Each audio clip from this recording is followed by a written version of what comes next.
He had become a zombie during the apocalypse, a completely normal zombie. To increase his chances of survival, he decided he would become even stronger, attaining a body that he never could have had while alive. And with that, he ended up becoming the king of all the undead. His next step now is dealing with humanity. The train with several cars moves along its path calmly. Many people are crossing the tracks as if they don't know that a collision with a locomotive is fatal. The desperate train conductor tries to warn the fools to get out of the way as he has lost control of the train. Finally, the oblivious ones realize that the enormous locomotive is out of control. Desperate to survive, people start running, but the wheel of a stroller gets stuck. A mother with a baby in her arms, unwilling to abandon the stroller, refuses to pick up her child, unwilling to lose something that is practically worthless. The others try to warn her that her time is running out, while another woman closes her eyes, unable to watch the impending tragedy. In mere moments, that woman would have been reduced to a mass of human paste. Her luck was that a mysterious hooded figure was among the crowd. In the blink of an eye, everything blurred. Instead of saving the woman, the protagonist thought it would be easier to destroy the locomotive, stopping it forcefully. The train cars derailed with the potential to cause an even greater catastrophe. However, the woman and her child were alive,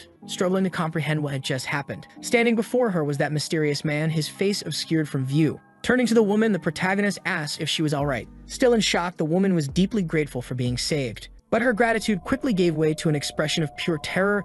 Even the infant in her arms was petrified. That being, he definitely looked just like a zombie. The woman's desperate scream echoed through the air. The protagonist's name is Zombie. His name is quite literally what defines him, a zombie. He had just woken up and was getting out of bed, unsure of his own existence or when he had even become such a creature. Despite everything, he had a dream, just like any other person. He wished to befriend humans so that discrimination would end. With that goal in mind, he had been working tirelessly every day, believing that one day, after much effort, he would achieve it. His confidence was unwavering, and he truly believed in his dream. While brushing his teeth, he lost another one because, after all, he was a zombie. In pursuit of his dream, he had lost count of how many people he had helped. A plane out of control was on a collision course with a stadium packed with people. The audience panicked, scrambling to evacuate, creating chaos and mayhem, until a small child pointed out the unthinkable. The plane had not crashed as expected. That massive object had been stopped by a single being, leaving the entire crowd in stunned silence. The building was engulfed in flames, fire raging out of control as a woman screamed that her children were still inside. To the utter shock of the firefighters, a zombie emerged from the building carrying 5 children. He wasn't that strong, or at least, not as he remembered being in life. It all started with his zombie pandemic. This was the beginning of the apocalypse. At the time, he was still a student. Everything happened so fast that he had no chance to escape. This led to him becoming a completely normal zombie, just like all the others. He was just another one following the crowd and moving only as directed by the greater mass. One fateful day, armed humans appeared, pointing their weapons at all of them. Zombies were exterminated in large numbers, treated like pests. Their bodies were burned and used as fuel, while the survivors became the engines of infinite energy mechanisms. Zombies had become a source of electricity for humanity, yet the protagonist did not understand why humans hated zombies or why zombies craved human flesh. To survive, he decided to change his behavior and began training rigorously. He lifted weights, ran, swam, and jumped every single day without fail. An independent life begins through one's own effort, and he did not feed on meat. His meals consisted of whey protein, which he consumed 3 times a day. Even though his exhaustion was immense, he continued training late into the night, until one day he had finally become truly strong. He had become practically invincible with an aesthetic yet monstrously powerful body. After gaining strength and knowledge, he decided to approach the nearest human city. He tried to make them see zombies in a different light. His desire was to live under human laws, to be a good zombie. Inside his home, he continued his daily chores, realizing that his food supplies had run out. With that, it was time to go to the market to restock. It was a beautiful day outside. The sky was clear and bright. The protagonist went to the market he usually frequented to replenish his supplies. The clerk who attended to him asked if it wasn't uncomfortable to wear that mask all the time. The protagonist replied that, contrary to what she thought, it was actually quite comfortable. The employees went to the truck to load his purchased goods. A suspicious glint outside revealed that the protagonist was being watched. Some journalists wanted to confirm if it was really him. They wanted to see what was beneath that mask. They were doing their best to gather any clues about the zombie's identity. Holding a flyer in his hand, he noticed that one of his friends was being sought again. That was Goo, who had probably done something to anger humanity once more. The cameraman wondered if this person was really the same one who had stopped an airplane with his bare hands, while his boss admitted that they could be mistaken. Maybe it had all been a media exaggeration. That's why they needed to uncover the identity behind this masked figure. However, they ended up witnessing something so absurd that it completely robbed them of their ability to speak. The citizen they had been observing had just lifted that truck with his bare hands. The protagonist patiently looked up, as if calculating a trajectory. The ground beneath his feet began to crack completely. Suddenly, the truck vanished because it was now several meters high in the air. It was such an unbelievable sight that the journalists couldn't comprehend what had just happened. and in fact, it was such a powerful jump that the protagonist had managed to reach orbit. Far from there, a heavily guarded fence stood, with clear warnings that passage was strictly forbidden. On the other side of the fence, several erratic zombies wandered aimlessly. In their own language, a child told its mother that it was hungry. The mother told the little one to hold on just a little longer. Apparently, zombies were capable of reproduction. Don't ask how. Illuminated by the moonlight, the powerful zombie crashed into the middle of the devastated city. On his back was a truck completely filled with supplies. The vehicle was carefully placed on the ground. This brought joy to the zombies, who realized that their king had returned. A child asked why he didn't simply drive the truck like humans do. Unfortunately, he didn't have a driver's license, so he had to do things this way. This was a city he had conquered himself, far away from human villages, where zombies fed on eggs to avoid attacking people. Turning to the child, he asked where Goo and the others were. The little one said they were all in the hotel hall. The protagonist headed to the place to meet with these creatures. Everyone present was of an extremely high threat level. The mere gathering of such powerful beings was a calamity in itself. Even more absurd was the fact that they all greeted the protagonist as their supreme majesty. Handing the flyer to one of his subordinates, he informed them that Goo was once again being hunted by the humans. The powerful creature apologized, saying he always lost control whenever he saw a human. The protagonist walked over to a sofa and took a seat. One of his subordinates reported that their numbers were growing, but to stay hidden from humans, they had already relocated several times. The most reckless among them wanted to start a massacre. He was eager to use his chainsaw as soon as possible. After hearing this, the protagonist warned that humans could be terrifying as well. They were soon interrupted by a strange sound echoing through the sky above the city. The noise came from an aircraft approaching at high speed. Inside was a woman with two exceptionally well-raised twins. One could see their health and good upbringing just by looking at them. The woman stood inside the aircraft, radiating confidence, as if she were the true protagonist of this story. She seemed to be analyzing data on a massive screen, reviewing details of the current mission. Her staff assured the president that everything was in order, clear and stable, with no signs of interference. The equipment was ready for deployment. The payload had also been checked, a nuclear weapon programmed to detonate 20 minutes after activation. The protagonist noticed the unusual approach of the humans. High above, inside the aircraft, the powerful president crossed her arms, holding her twins close. She could hardly wait for the zombies to experience the devastating power of her nuclear weapon. She hated them all. As the aircraft drew closer, the sound of its engines became more deafening. One of the creatures alerted the others that humans were responsible for the noise. He wanted his leader's permission to eliminate them all, but the protagonist ordered that the priority was evacuating the citizens. His subordinate had to restrain himself. He lost control far too easily. Faced with this crisis, the responsibility of handling everything fell upon him. Inside the aircraft, the president attempted to communicate with the ground team. She informed the soldiers that they had 20 minutes to rescue any remaining civilians and evacuate the area. Repeating the order, the squad confirmed that they understood. At one of the aircraft's exits stood Marshall, one of humanity's greatest heroes, responsible for intercepting any powerful zombie that might appear. Clad in an impressive suit of armor and wielding a formidable sword, he patiently awaited the action. He assured the president that she could leave everything to him. If any strong zombies showed up, he would slice it down without hesitation. On the ground, the massive creatures did everything they could to continue fleeing. Elsewhere, they were being watched by a mysterious man with long hair. A bizarre-looking boy informed his superior, Faye, that the people from the Extraordinary Academy had found their zombies. A wonderful situation, because now they would get to play with these people. Pressing a button, a cage appeared filled with imprisoned humans. They were released in the middle of the zombie horde. The ground team detected human life signals and began preparing to move to that location. Properly positioned with their machine guns, they opened fire. Against safety protocol, a girl had removed her protective helmet, irritated that the zombie refused to die. The poor zombie boy shut his eyes in terror, convinced he was about to be killed once again. But standing in front of him was the great protagonist, whose sheer power was so overwhelming that even regular clothes became bulletproof just by being worn by him. A more determined soldier, unwilling to believe in the existence of invulnerable zombies, decided it was time to let his bazooka sing the song of his people. He unleashed a devastating blast of firepower against the creature. A massive explosion erupted exactly as the soldiers expected, and soon thick smoke filled the air. A soldier approached his superior, suggesting that perhaps this was no ordinary zombie, but an extraordinary individual known for saving people. He was famous for always wearing an incredibly realistic mask that made him look like a zombie. Now the soldier was completely terrified, realizing he might have attacked the wrong person. As the smoke cleared, the protagonist emerged completely unharmed by everything that had transpired so far. Inside the aircraft, the president continued analyzing the conflict data. She informed Marshall that a powerful zombie had appeared in the combat zone. The warrior immediately requested to handle the situation personally. Without any protective gear, he launched himself from the aircraft, diving straight into the battle. Meanwhile, in another location, those mysterious figures continued observing the events. They noted that nearly all the people had already been saved. Perhaps they had underestimated their opponents. The long-haired man then declared that it was time to make things more interesting. Immediately, the rat-faced young man understood exactly what they were about to do. Amidst the horde of zombies, they activated something that began altering one of them.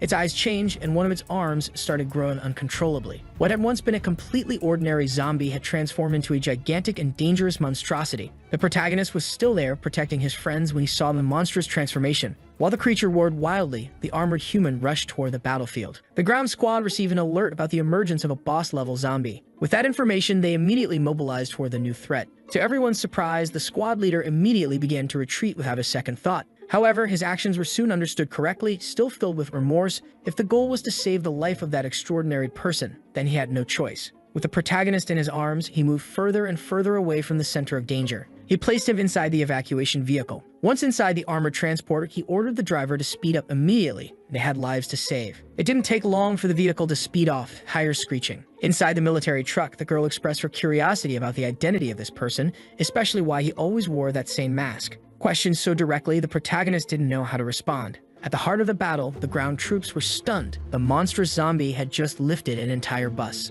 Its strength was so overwhelming that it hurled the vehicle at the soldiers as if it were made of paper. Before disaster could strike, the samurai warrior arrived on the battlefield. With a single swing of his blade, he sliced the bus cleanly in two. The wreckage hit the ground, revealing how precise the cut had been. The soldiers cheered. If the samurai from the academy was here, victory was certain. Approaching the creature, the samurai ordered the soldiers to continue the evacuation. The monster was now his responsibility. Civilians were being evacuated little by little. The squad leader was informed that the dangerous zombie had already been intercepted. Among the humans, the protagonist recognized a voice that felt strangely familiar. The girl reassured him, saying not to worry. They were there to help. That's when he noticed something strange. The masked human they had fought so hard to save had disappeared. Marshall turned to the creature before him and asked if it felt any pain. The zombie roared in pure rage, completely uncontrolled. It was obvious that it had no command over its own actions. Like a wild beast, it lunged at the samurai. The warrior prepared to draw his sword. Faster than the eye could see, the samurai moved past the creature, his blade already sheathed. He had delivered countless cuts in an instant, determined to end its suffering. It all happened too fast.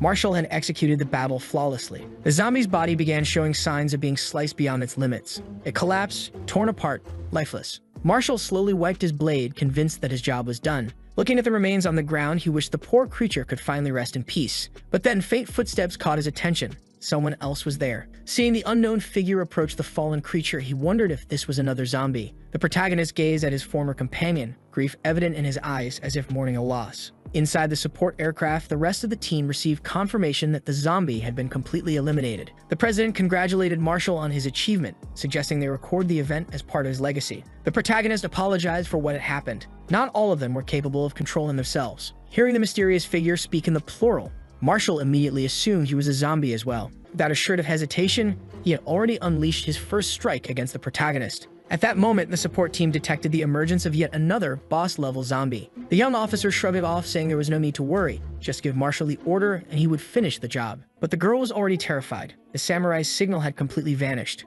It had happened so quickly that even the president grew apprehensive about what might have occurred. Marshall's face was wounded as if he had been struck. His body was now hanging from the top of a streetlight, and the armor he once wore was gone. His life signals were faint. He had suffered severe damage. The situation was becoming dire for the humans as the evacuation had not yet been completed. Looking at the unfolding crisis, the president grew deeply and genuinely enraged. Someone needed to take action to prevent the worst from happening. Shocking her entire team, she descended from the aircraft, heading straight into the battle. Her team, alarmed, called out that she was being reckless. She couldn't just go down there all alone. She was already preparing her first strike, determined to assess the strength of this creature for herself. The protagonist was caught off guard. He hadn't expected another human to appear so quickly. The president, however, was even more astonished. Her blade had shattered as if it were made of glass. She took a moment to process what had happened, while the protagonist barely felt anything more than a slight poke on his head. Now she was truly frightened, struggling to comprehend what kind of creature could be as hard as steel. Realizing he was far stronger than she had initially assumed, she began putting distance between them. Her team warned her that due to the sheer force of her initial strike, they couldn't deploy reinforcements to assist her. Sheathing what remained of her broken blade, the president reassured them that she was fine. Seizing this brief window of opportunity, the protagonist tried to apologize, saying he had already done so with the samurai.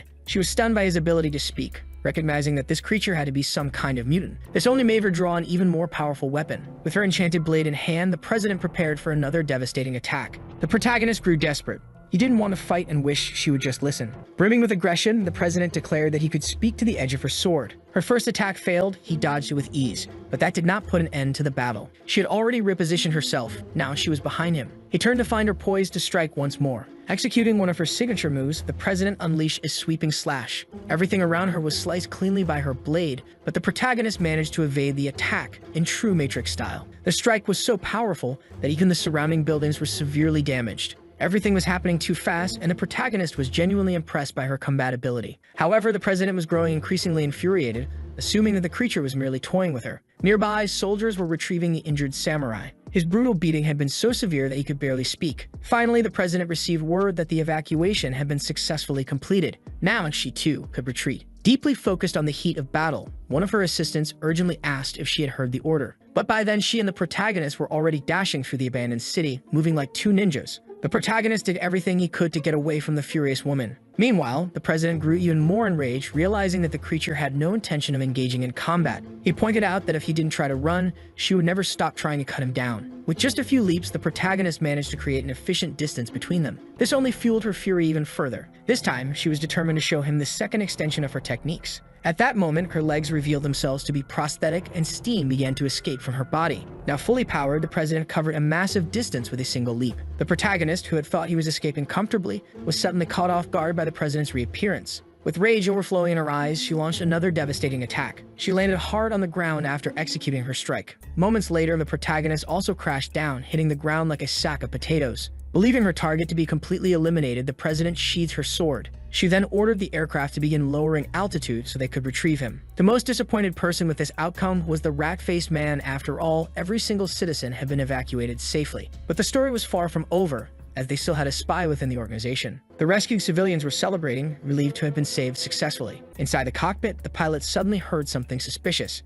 Turning to the side, he was met with a disturbing sight. Someone had pressed a button that posed extreme danger to them all. The nuclear warhead inside the aircraft had been launched. Now it was falling, headed directly toward the survivors. Unaware of this, the civilians continued celebrating, assuming the mission was over. The pilot quickly informed the crew that they shouldn't be celebrating. There was a spy among them, and the warhead had been deployed. Hearing these grim words, the crew was left in complete shock. The rescued civilians were now overtaken by absolute terror. It was time to inform the president there was a traitor among them, and she needed to escape immediately. Unfortunately, she was paralyzed by the sheer horror of the situation. The nuclear bomb was descending toward the city, and nothing could stop it now. They were taking the necessary measures to minimize the damage, as extracting the president was now a top priority. She tried using her prosthetic enhancements, but immediately realized something was terribly wrong. Time was running out and fast. The president was still outside the aircraft. At that moment, she struggled to activate the acceleration of her prosthetics. She had completely drained their battery while fighting a mutant she had failed to defeat. Apparently, she had forgotten to change the power cells in her prosthetics before heading into battle, a truly regrettable mistake. Still distracted by her dead batteries, she suddenly realized that the zombie was standing right beside her, completely alive. Without a word, he grabbed her abruptly, offering no explanation. He began spinning her like a centrifuge while the president screamed desperately to be let go. Then, with tremendous force, the zombie hurled the woman toward the aircraft. She crashed into the cargo bay, landing inside safely. Now, with her crew at her side and secured within the aircraft, it was time to escape immediately. Realizing what the mutant had just done for her, the president suddenly became overwhelmed with distress. Meanwhile, the nuclear warhead continued its descent toward the abandoned city. The protagonist remained calm and confident, patiently waiting for its approach. Once again, gathering a considerable portion of his strength, he shattered the ground beneath his feet. Launching himself skyward with a powerful leap, he raced toward the ballistic missile. Now the two were on a direct collision course. Steadying one hand, the protagonist already knew exactly what he was going to do. As if it were nothing more than a simple baseball, he caught the projectile with a single hand, a feat so incomprehensible that those who witnessed it were left speechless. Immediately after, a massive explosion erupted in the sky above the city. The shockwave was so intense that it sent the aircraft into a sudden burst of turbulence. Behind them, the iconic mushroom cloud began to rise into the sky. Watching the utter devastation unfold, the president had no way of knowing if her savior had survived. The city, already abandoned, was now completely obliterated. Buildings that had once been merely desolate ruins were now almost entirely erased from existence. All the president could do is stare, convinced that nothing could have survived that. But then, unexpectedly, a scorched leg emerged from the thick smoke. The protagonist's clothes were almost completely destroyed, with only the strategically essential areas remaining intact. He scratched a rather private part of his anatomy, seemingly unaffected, as if all that nuclear energy had only managed to cause mild discomfort. After witnessing this, the long-haired mystery man declared that it was time to leave. However, his assistant pointed out that there were still life signals within the blast radius. The long-haired man scoffed, saying this wasn't the first time they had fought against the Academy, nor would it be the last. One day, he would eliminate them all. Meanwhile, the hero's aircrafts set course back to base. Inside, the president looked utterly desolate. Some of the crew approached her, concerned about her well-being. One of them remarked that it was truly ironic. She had spent her entire life fighting against zombies, only to be saved by one in the end. Her assistant stepped forward, explaining that there had likely been a massive misunderstanding. The one who saved her wasn't a zombie at all. He was a masked hero who had recently gained a reputation and had actually been living in the city for quite some time. Holding a tablet in her hands, the president crushed it in sheer frustration. Back in the city, people began noticing something unusual. Among them, a nearly naked man was walking through the streets as if nothing had happened. The protagonist made his way to the nearest telephone booth. In the past, these booths were used for making calls as they were equipped with landline telephones. His subordinates informed him that everyone was safe and that they were now searching for a secure place to live. Pleased with the news, he assured them that he would reunite with them soon, just as soon as he found a place to stay. Finally, the protagonist arrived at his apartment. He entered the numeric passcode to access the interior of his home. Inside the intelligence center, thanks to the city's surveillance cameras, they had finally discovered the whereabouts of the masked man. The protagonist glanced to the side, still deeply puzzled by everything that was happening. The women in the room were equally shocked upon seeing him on the monitor. He was practically half naked. Once inside his apartment, the protagonist hung some clothes to dry outside. Meanwhile, inside, he resumed his workout, motivating himself as he looked at a photograph. In it, he was gathered with the strongest of his associates. He hoped they had found his safe place, as he was eager to reunite with them soon. Suddenly, the president burst through his apartment door, startling him. She ordered her men to take every single piece of furniture. Nothing was to be left behind. Immediately, they obeyed her orders. Shocked, the protagonist demanded to know who they were, threatening to call the police. The president held out a piece of paper in front of his face, expecting him to understand the message. They were from the Academy of the Beyond, and they had come to inform him that he had been accepted. From that day forward, the protagonist was now a member of their organization. Discreetly, she gave an order to one of the security guards who had been accompanying her. The man grabbed the protagonist by the hand, who still had no idea what was going on. He tried to protest, saying he was a zombie and couldn't possibly go to school, but they simply assumed he was just a human with an extremely convincing disguise. After a brief exchange, they were all outside. One of the assistants pointed out that this was a bit inappropriate. The Academy had extremely rigorous selection criteria, and since the place was highly organized, he wouldn't even have a room ready upon arrival. For the president, however, that was not a problem. He would simply stay in her apartment. Once inside the president's apartment, the security team began placing his furniture in the new space. Finally, all the heavy lifting was done. The guards politely took their leave, leaving the protagonist standing there, unsure of what to do. The president watched him intently, while he remained extremely uneasy about everything that had just happened. Feeling utterly embarrassed by the situation, he hesitantly asked if he would be staying there permanently, and more importantly, where he would be sleeping. To the president, it was obvious. He would stay there. She didn't understand why he kept insisting on the sleeping arrangement, even jokingly asking if he wanted to sleep next to her. Flustered, he quickly tried to correct himself, saying that wasn't what he meant. She must have misunderstood. But all he could think about was how absurd it was for a human and a zombie to share the same bed. Sensing his discomfort, the powerful president reassured him that he would be sleeping in the guest room. After that clarification, he tried once more to explain his identity, insisting that he was, in fact, a zombie. While he was speaking, the president began adjusting her prosthetic legs. That immediately caught the protagonist's attention. He hadn't noticed them before. Seeing her remove one of the prosthetics, he instantly panicked, demanding to know what had happened to her legs. With complete nonchalance, she casually replied that she had cut them off herself. Then, tilting her head, she asked if he had a problem with that. Without hesitation, he quickly assured her that he did not. She let out a deep sigh, lost in thought as she recalled the events that had led to her decision. The zombie outbreak happened when she was just a child. Her parents were infected almost immediately, and they ended up biting her legs. To survive, she had no choice but to defeat her own parents and cut off her legs. That was why she harbored such a deep, genuine hatred for all zombies, dedicating her entire life to their complete extermination. After this brief but not so bitter explanation, the protagonist began sweating nervously, realizing it would be best to avoid certain topics. Noticing that she had interrupted something he was saying earlier, she asked what it was about. He brushed it off, saying it was nothing, just nonsense, and that it was better if she hadn't heard it. Quickly changing the subject, he asked about this Academy of the Beyond. Violet, the president, explained that it was an organization specialized in perfecting ways to combat zombies. It had existed for over 1,000 years, founded 2 centuries after the first zombie pandemic outbreak. Its sole purpose was to fight against the creatures, and over the centuries,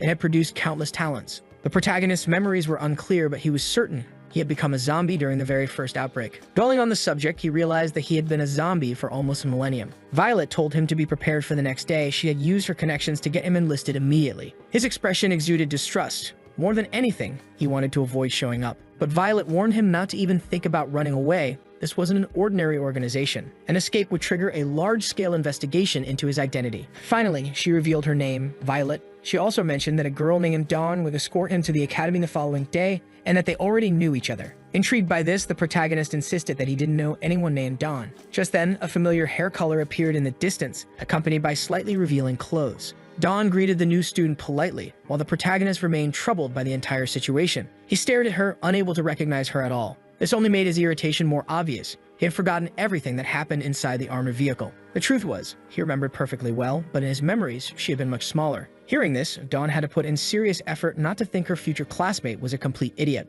She urged him to hurry. It was almost time for the entrance exam. The two climbed the stairs leading to a plaza in front of the academy. He hadn't known he would have to take an exam. Dawn assured him that it was necessary to test the student's physical abilities and skills in exterminating zombies. She used an old world record for the 100-meter dash as an example. To be accepted into the academy, one had to at least run faster than that record. Now the name Academy of the Beyond made more sense. Dawn figured he should have already realized that this was a place for extraordinary individuals. In the protagonist's mind, the place was probably full of lunatics. This academy was just a glorified asylum. Welcome banners were scattered everywhere, and a massive crowd of students had gathered to take the exam. Looking closer, it all seemed genuinely dangerous. Since there were so many people, Dawn had to climb onto her classmates' shoulders to get a better view. An angry man, possibly due to being bald, shouted at her to shut up and that trash like them should stay far away. As they argued, the protagonist questioned whether someone capable of holding an entire airplane should even have to take the exam. But it wasn't that simple. Many people there were capable of feats like that.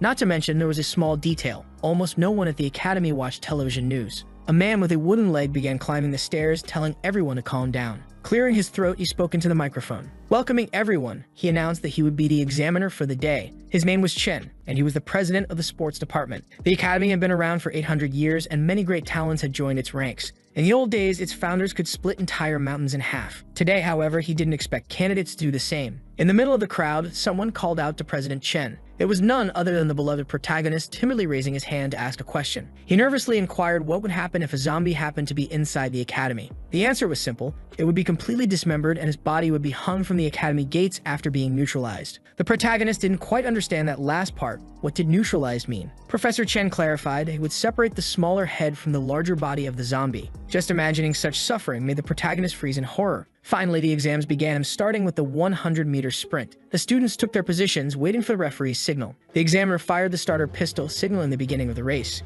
The wind caused by the students' movement was so powerful that it distorted the referee's facial features. Among them was an exceptionally fast student, clearly leading the race. The boy moved like a lightning bolt, finishing in just 3 seconds. Crossing the finish line, he had to exert significant effort to slow down, tearing up the ground in the process, while the protagonist ran as discreetly as possible. Next was the targeting exam, where they had to hit designated targets. Shooting was considered the most basic survival skill in this world plagued by zombies. Somehow the protagonist found himself dragged into the evaluation, despite not knowing how he ended up in this mess. Preparing to take aim, he observed his classmates' technique. Dawn demonstrated incredible proficiency with weapons, showcasing skill far beyond the average level. She hurled several knives toward the targets. Each blade found its mark, slicing through the heads with extreme precision, as if guided by an unseen force. After achieving such a flawless result, she flashed a small smile. She had passed the exam with flying colors. Meanwhile, the protagonist was struggling to figure out how to properly use a firearm. He couldn't help but notice how energetic the other examinees were, and he felt a growing sense of unease. He had to remember Director Chen's words. After all, he was almost certainly the only zombie in the entire city. The next test was a simple throwing event. Candidates needed to throw objects at least 80 meters to pass, while 100 meters or more would place them in the top tier. The first few candidates stepped up to throw. This test proved to be more difficult than the others, and some students began to fail. The director called up the next group. The protagonist found himself trapped among these lunatics. To avoid drawing too much attention, he carefully controlled his own strength. As he completed the tests, Director Chen analyzed the protagonist's statistics, noticing that he was only doing the bare minimum to pass. However, he had received a direct message from Violet. She had assured him that this boy was incredibly strong. Knowing the president's word, Director Chen was certain this guy had to be phenomenal. The only explanation for his lackluster results was that he was deliberately pretending to be weak. One of the candidates stepped up for the final test, ready to throw his spear. He hurled it with the force of a projectile, and the spear cut through the sky like a bullet. It traveled at an incredible speed toward its target. Unfortunately, it struck the training dummy in a very fragile and delicate part of its anatomy. Watching that scene only made the protagonist more anxious about being discovered. The force of the throw was so immense that the spear dragged multiple dummies with it. All of them ended up impaled against a traffic sign. In the center of the city, people who had no idea that this was part of an exam were stunned by the sudden appearance of flying training dummies. Even Director Chen was impressed. This candidate's spear had traveled an astonishing 32 kilometers. That performance was definitely enough to qualify. Now it was the protagonist's turn. As he stepped up to the test area, the promising candidate who had just thrown his spear attempted to intimidate him. The protagonist calmly picked up the spear. He glanced upward, mentally preparing for his throw. But before he could do anything, Director Chen ordered him to stop. Since he hadn't interrupted anyone else during the entire exam, this immediately caught the attention of the other candidates. The director wanted to confirm something. Was this really the man known as Zombie, personally recommended by the president of fencing? According to her, he was incredibly strong, yet that wasn't reflected in the exam statistics. The director wanted to know if he was hiding his true power. Moreover, he was the same person who had earlier asked about zombies. Everyone here was giving their absolute best to pass, so the director wanted to know if he was also giving his all. Panicking under the scrutiny, the protagonist desperately tried to convince them that he was definitely a person.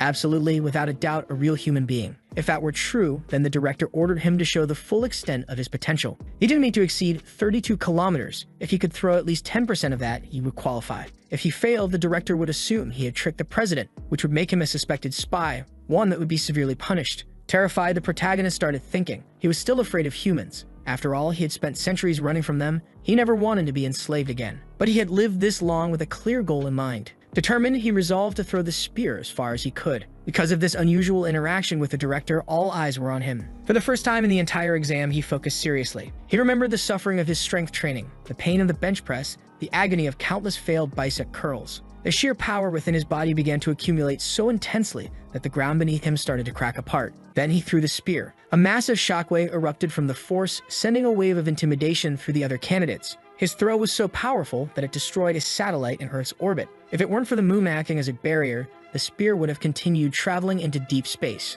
The sheer force of his throw violently launched multiple candidates across the field. The ground beneath them had been completely obliterated. Faced with such an overwhelming display of raw strength, even Director Chen was left utterly speechless. The fact was, if one could see the moon in greater detail, they would notice the damage left by the spear. All of this was caused by just a small fraction of the protagonist's power. After the shockwave, the other examinees began falling from the sky, as if it were raining failures. The protagonist needed a moment to regain himself. Even his facial expression had changed from the sheer intensity of what had just happened. He stared at the moon still fixed in the sky, certain that his spear had been on a direct trajectory toward it. Finally, he returned to his usual demeanor. Around him, everyone remained completely stunned. Dawn approached him, thrilled by his results. Even the director had been left speechless, despite saying nothing. She wanted to know just how far the spear could have gone, but he couldn't answer. He had simply done his best. Meanwhile, in space, the broken-off piece of the moon was now a drifting asteroid. Floating aimlessly between the Earth and its satellite, it was not happy about the situation. Now that he had officially qualified, the protagonist hoped he could finally go home.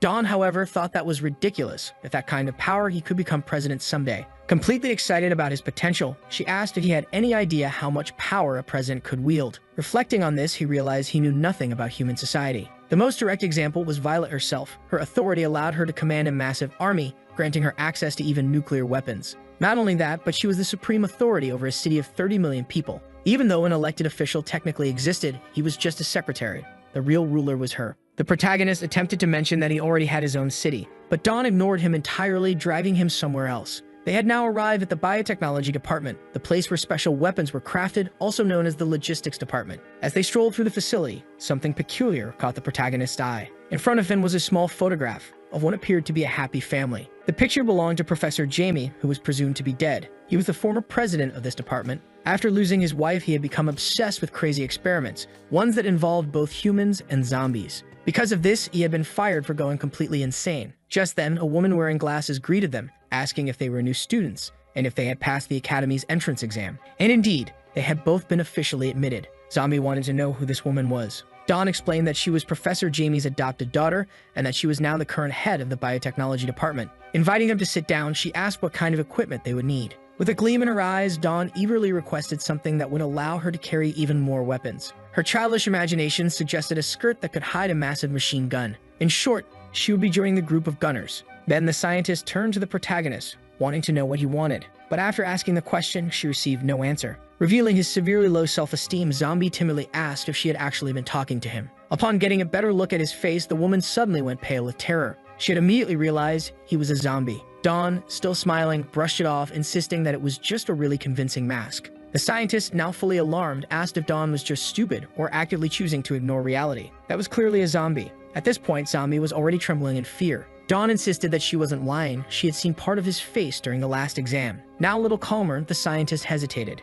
If he were truly a zombie, wouldn't he have attacked someone by now? Still, she repeated her question. What kind of equipment did he want? After thinking for a moment, he confirmed that whenever he used his strength, he always ended up going home naked. So his request was simple. He wanted clothes that would never tear. An unusual request, one that made the scientist pause and think. She noted down the requests, a girl who wanted to carry more weapons and a zombie who just didn't want to end up naked. Meanwhile, in the reserved fencing area, a group was gathered in deep thought. Among them was Marshall, who had been completely obliterated by the protagonist. A woman lay on a bench, a book covering her face, waiting to hear the report. The samurai explained that his opponent was truly powerful. The moment he attacked, his vision had gone completely black, and in the very next second, his body was already dangling from a streetlight. The woman wanted to know if the president of his division would be capable of defeating this creature. Without hesitation, the samurai admitted that this being was even stronger than his own president. Finally, the woman sat up, slamming her book onto the table. She wanted to know the name of the person who had defeated him. A blue-haired woman leaned in, listening intently for the answer. After hearing it, she dismissed him,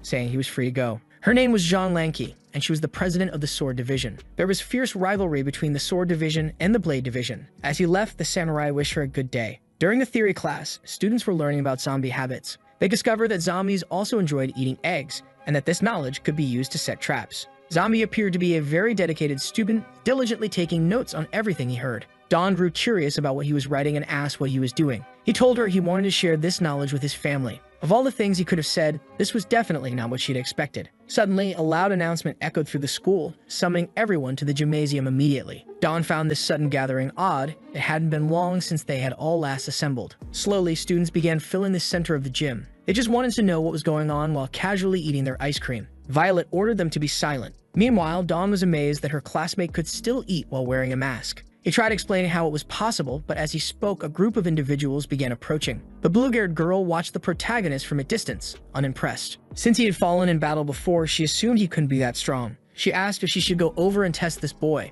Her president gave her approval. Immediately, she unsheathed her sword. But before anything could happen, a new group of individuals entered the gymnasium. At the front was the chief, followed by an army of robots. His mere presence was enough to make all the students start moving. Dawn quickly ordered her classmate to stop staring and bow. This was the Department of Mechanical Life. As the machines filled the hall, everyone bowed in silence. The presidents exchanged brief glances. He warned the girl not to start any conflicts in that place. Facing the reprimand, she said she would be leaving. But as she walked away, she asked if they were still planning to test the boy's abilities somehow. However, there was a quick change of plans. The chief was far more important than this boy, and she only respected the truly strong. The chief approached Violet, acknowledging that she had been working hard, but she simply replied that it was just her job. Zombie wondered if there was something going on between the two of them. The atmosphere had completely changed. Looking at his classmate, he asked if the chief was really such a powerful figure. Dawn then reminded him of Professor Jamie, the man who had been exiled from the academy. The chief was an enhanced version of a modern human, the masterpiece of that insane professor. The only one among thousands to survive brutal experiments, he now ruled a city of 50 million inhabitants. And in 10 years of leadership, not a single zombie had appeared in his city. The mere sighting of a single strand of zombie hair led to the violent cleansing of the entire area. Stepping onto the stage, the chief announced that he would be brief. Though they were all newcomers, the academy needed help. The students listened in complete silence. Looking at one of his machines, he ordered a projection to be displayed immediately. From what seemed like the eye on his face, a hologram of a seated person was projected. This was a spy they had captured months ago. Because of him, a nuclear disaster had nearly occurred. Zombie immediately boiled with rage. This was the man who had fired the nuclear weapon at him. Even though the spy deserved to be punished, he possessed information too valuable to be disposed of. He was a loyal subordinate of Professor Jamie. The protagonist realized that there was more than one enemy threatening humanity. In the present day, the threat of zombies had diminished. The greatest danger to humanity was humanity itself. Clearly, there were still people who just wanted to watch the world burn. They had tried countless interrogation methods, but none had succeeded. Not even the senior students had been able to break him. So far, not a single method, no matter how cruel, had been able to make the spy speak. That was why the chief had turned to the newcomers. Any assistance would be welcome. Whoever managed to make him talk would be immediately promoted to the position of vice president. The newcomers lit up at the promise of power. A large crowd of them eagerly volunteered to interrogate the spy. Looking at them, the chief announced that the prisoner was in a room outside and wished them luck. 2 hours passed and the situation remained unchanged. The newcomers had been getting creative, attempting unorthodox methods of interrogation. Violet watched with her hand on her face, completely unimpressed by their ineffective tactics. Dawn wondered if her new friend could make the prisoner talk.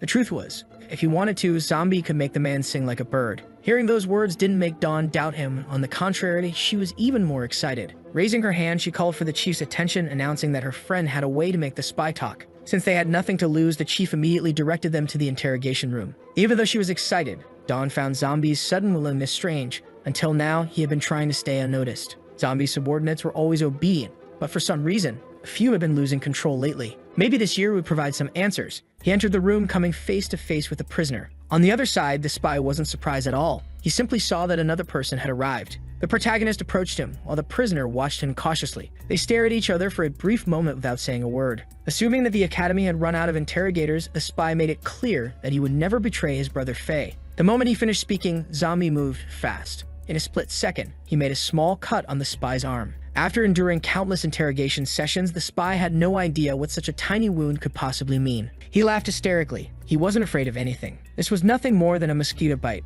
Zombie then gave a simple order. He commanded the spy to stand up. Without even thinking, the spy obeyed. This immediately caught the attention of every important figure in the room. Something inside that tiny wound had forced him to comply. Small cells had entered the spy's bloodstream. They were now traveling through his body and had already reached his brain. The spy's body trembled, not because he was afraid, but because he had completely lost control over himself. He no longer had any say in his own existence. Zombie's first question was simple: his name. The answer came immediately. His name was Sho Kai. Dawn was shocked. She had just witnessed her friend's ability to control someone's mind. Presuming that as Jamie's subordinate, the spy must know a lot, the protagonist asked if that was the case. The young man confirmed he knew almost everything. With that in mind, Zombie wanted to know why the zombies were losing control. The answer was a drug, one that had been secretly released into the city. Zombies who consumed it would go berserk, and in some cases, they could even be controlled remotely. They sent these zombies to attack humans, collecting combat data to analyze the Academy of the Beyond. The protagonist demanded to know why they were doing this. The spy didn't know the full answer, but he did know that his superior was excited. Jamie was gathering critical data for some unknown purpose.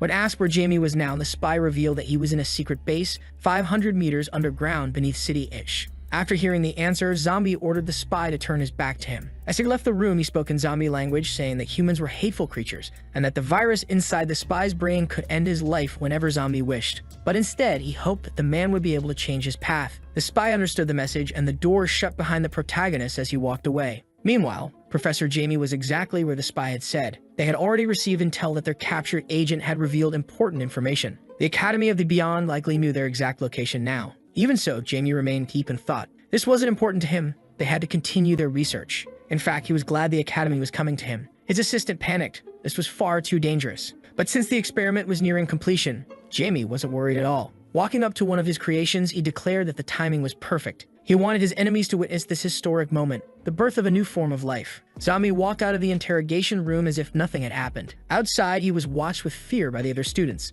Whispers spread among those who had seen what he had done. Even Violet looked uneasy. The true scale of his power was starting to sink in. The blue-haired woman was just as intrigued by what had happened. It was unanimous. Everyone now believed that somehow he had the ability to control minds. The chief began clapping, saying that Zombie had done an excellent job. He declared that this new generation would surpass the old one. He hadn't expected such a talent to appear among the freshmen. Since he had promised to make him vice president, he would do it immediately, as long as Zombie was officially registered. Zombie, however, was more worried about Jamie's whereabouts. The chief, however, knew he wouldn't run away. They continued walking, being closely watched by the blue-haired woman. Her subordinate found it strange. There wasn't supposed to be a procedure for becoming vice president. They decided to follow them. The group walked into an isolated area, an industrial zone. Zombie had no idea why they had gone there. He had assumed they were heading to complete his registration. The chief suddenly asked him, when did he learn to speak human language? Because he knew that Zombie was a zombie. Zombie looked confused. Was the chief really talking to him? Turning toward him, the chief raised his weapon. Yes, he said. I'm talking to you. Then he fired. A powerful shot struck Zombie directly.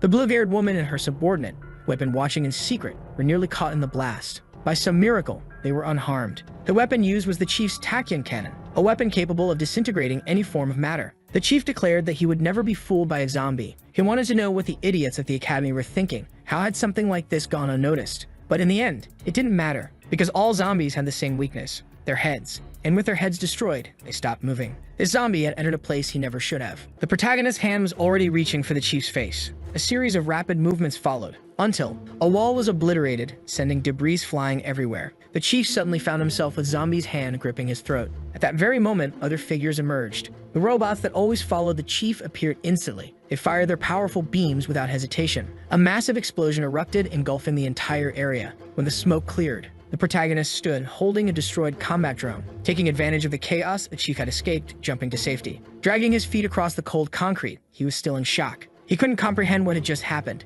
His robots had been completely obliterated. That zombie should be dead. No headless body should be able to move. And yet, the headless body was still active. The blue-haired woman and her subordinate were just as stunned as the chief. Without saying a word, Zombie kept fighting. The chief had to stay completely focused, because he had barely avoided being decapitated himself. Somehow, he managed to dodge every attack thrown at him. Managing to buy some time, the chief prepared his cannon once again. He fired a new shot, but this time, he failed to hit his target. He was completely unable to understand why this zombie was so agile, even without a head. But there was no time to think. He needed to focus on keeping his own head. Once again, he gained distance to avoid being struck by the zombie. The subordinate assumed he was struggling, but the blue-haired woman stated that the chief was just getting started. People like him preferred to display overwhelming power. It was best to step back before they got caught in the conflict. Finally, something began to form on the zombie's body. His head had completely regenerated. Seeing it grow back left everyone stunned. The protagonist suggested that they talk as he had no intention of harming anyone present. The chief remained silent for a long moment. He had just realized that his neck had been lightly wounded.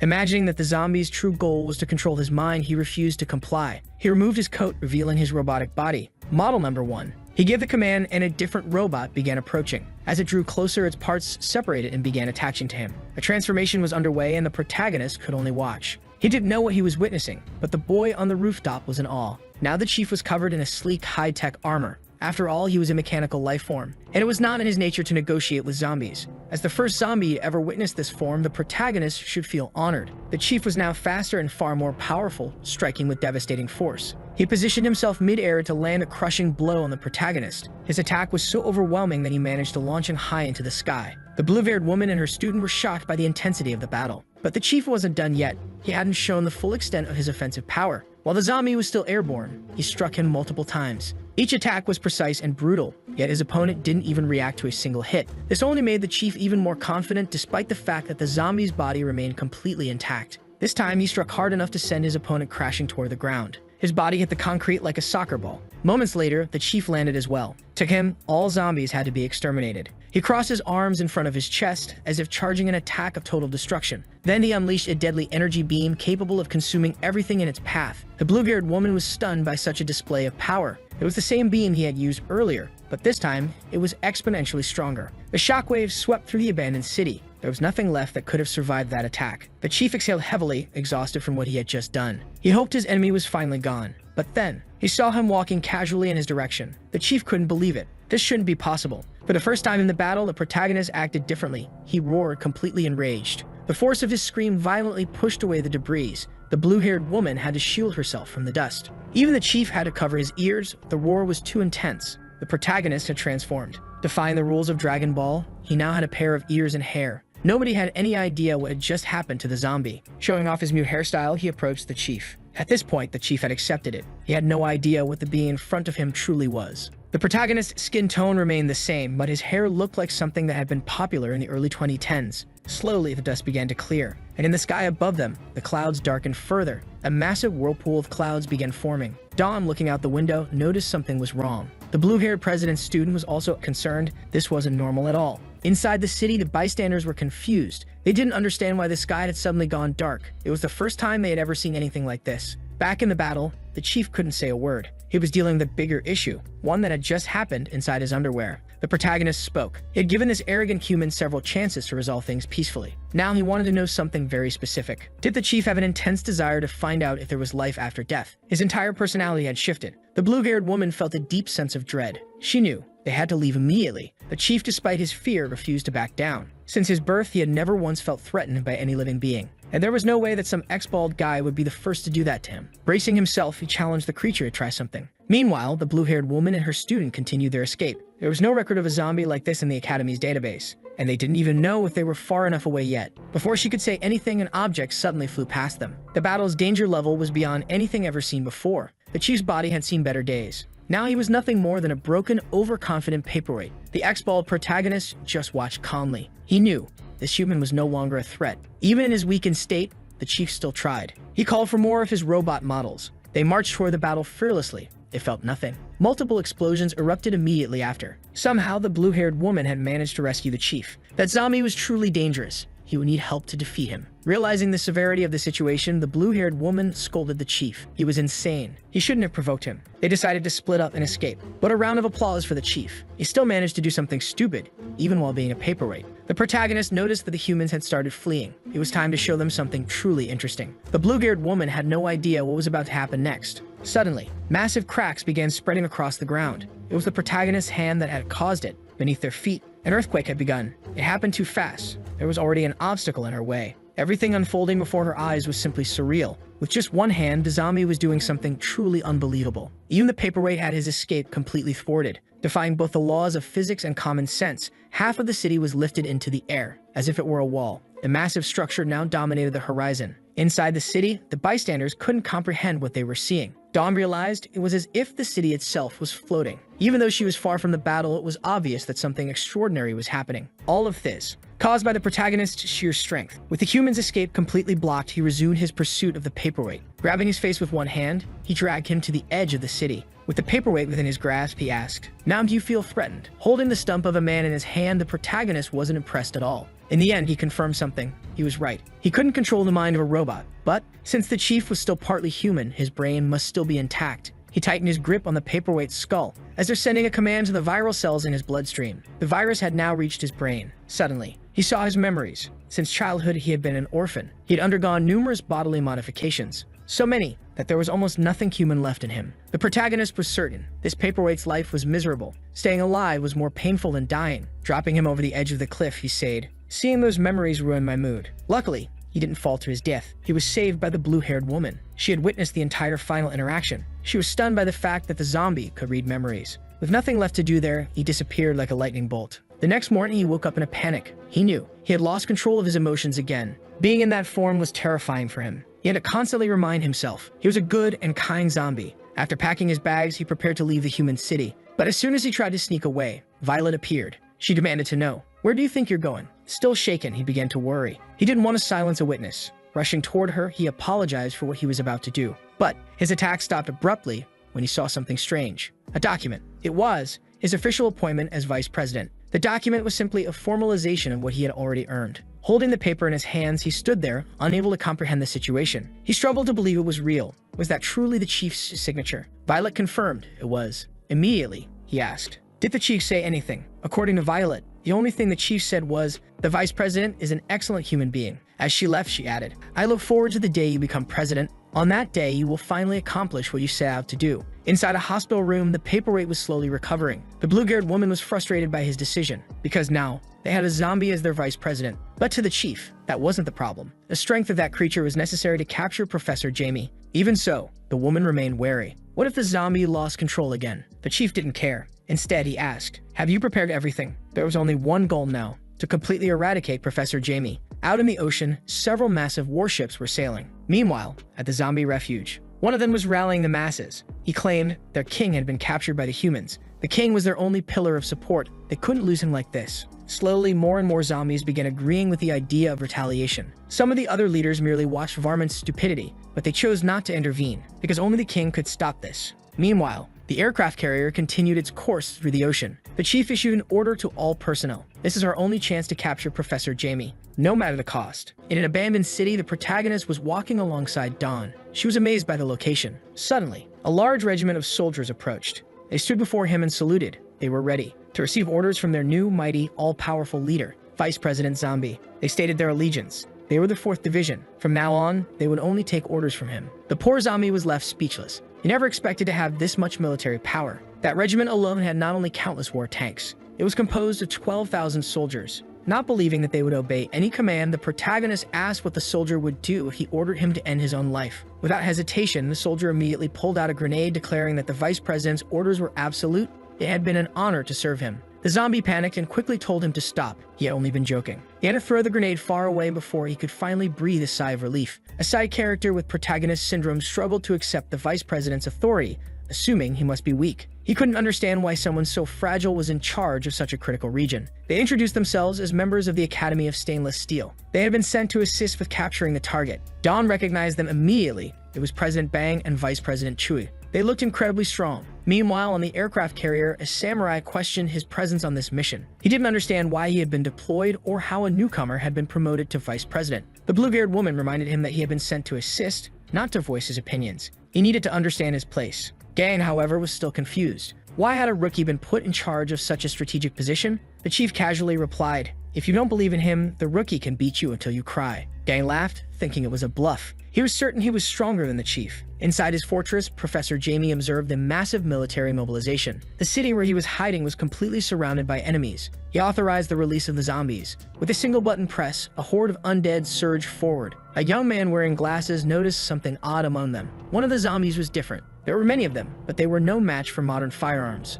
The overconfident side characters complained that the task was too easy. As they approached the fallen zombies, the protagonist realized something. They didn't belong to his tribe. Dawn, standing beside him, pretended she hadn't heard anything. The cocky soldier sneered at the vice president, telling him to return home to safety since he was useless. Weaklings like him should be playing video games instead. That comment irritated the protagonist. But before he could react, they were suddenly interrupted by the arrival of a powerful zombie. Looking at the creature, the protagonist immediately recognized him. He had no idea what the little varmint was doing there. The young man in glasses was thrilled. This was the first time he had seen such a powerful zombie. Excited, he hoped the creature would put on a real show. Hours earlier, Varmint had failed to convince the other zombies to join him. Only number 7 had followed. 7 had only come to drop off gasoline and planned to leave immediately. He refused to disobey the king's orders but wished his friend good luck. Varmint was confident that the king wouldn't find out. He called his companion a coward. Brimming with self-assurance, he declared that he didn't meet anyone. He could wipe out the humans on his own. Then, he suddenly caught a strange scent. There was that smell that alerted the mad scientist to his presence.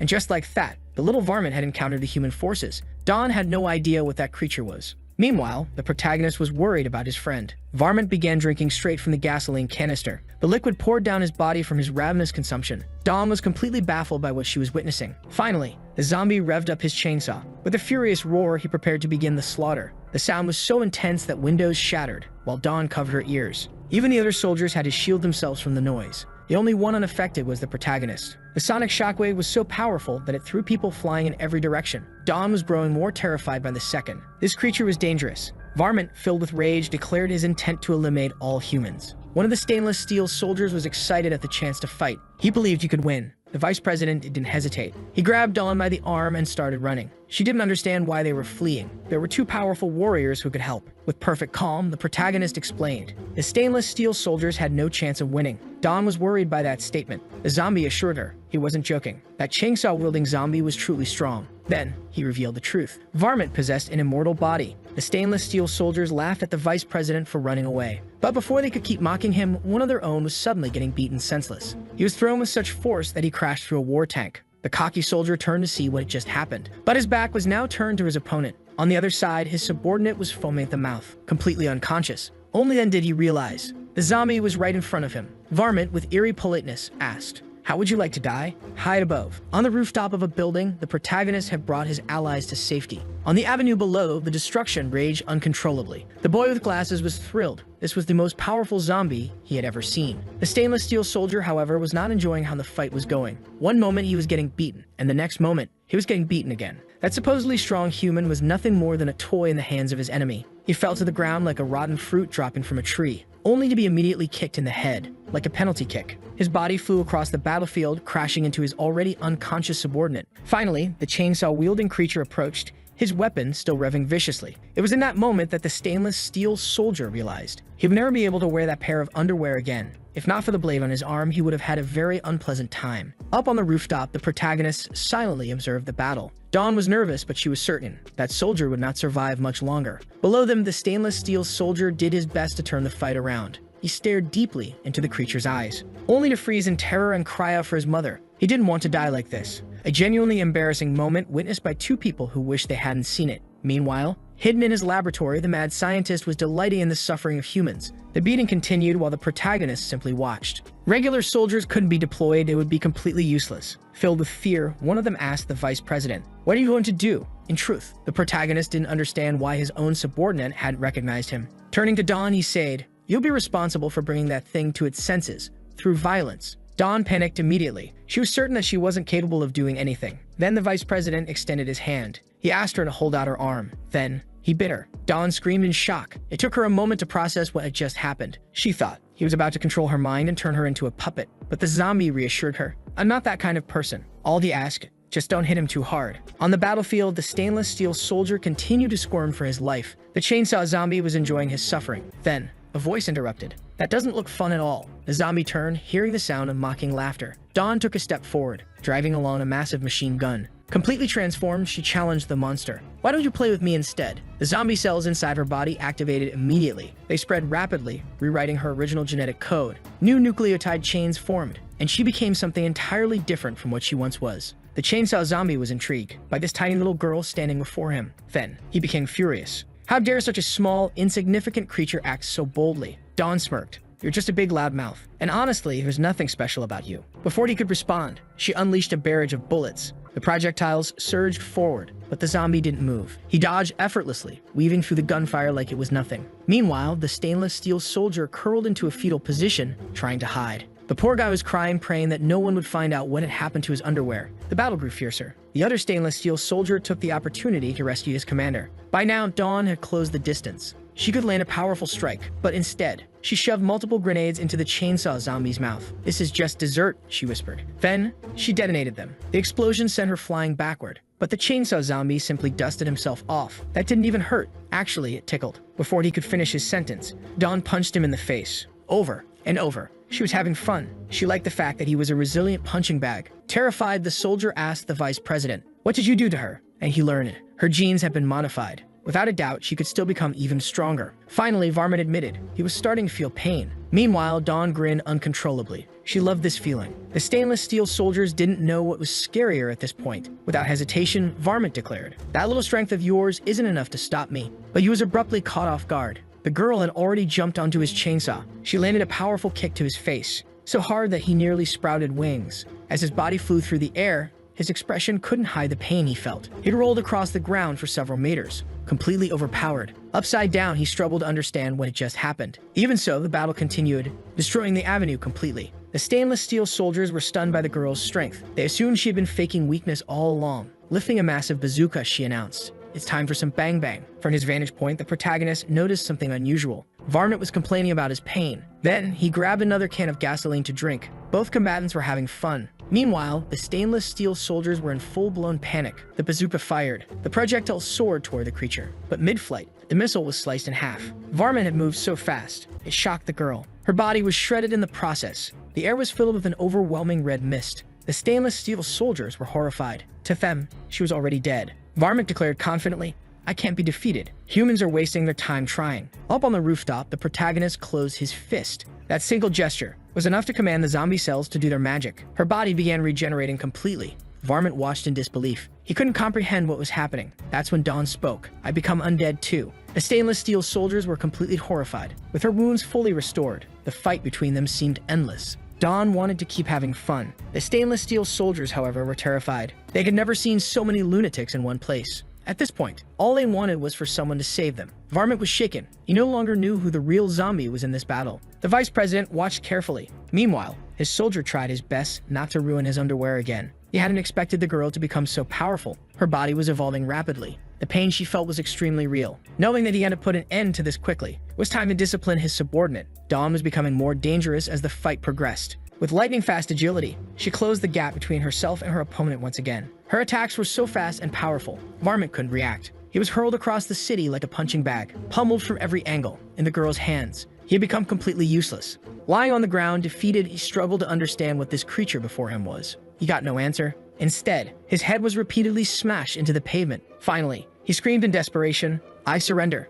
Please, no more." He pleaded for mercy. "I'll leave immediately. Just stop hitting me." The vice president observed the situation calmly. Meanwhile, far away, the mad scientist was also watching. Finally, the girl planted her machine gun into the ground. Varmint sighed in relief. He had finally gotten a break from his punishment. Then, he took the opportunity to launch a sneak attack. This sent the girl flying backward, crashing into the bystanders, irritating the vice president with such reckless behavior. He was upset that she had believed those words. She shouldn't have let her guard down. Things would always return to normal. Hearing this reprimand, Dawn protested. I didn't know that was going to happen. Varmint assumed she had been under the effect of stimulants, which had now worn off. He warned her, never trust the words of a zombie. The mad scientist was impressed by the creature's ability to launch a surprise attack. Meanwhile, the vice president was genuinely upset. Grinning maliciously, the mad scientist believed this was the most powerful creature he had ever seen. Now, the three humans were terrified, fearing for their lives. Then, something new caught his attention. A new figure had appeared on the battlefield. The two of them locked eyes. But the mad scientist didn't believe this new arrival could pose any real challenge.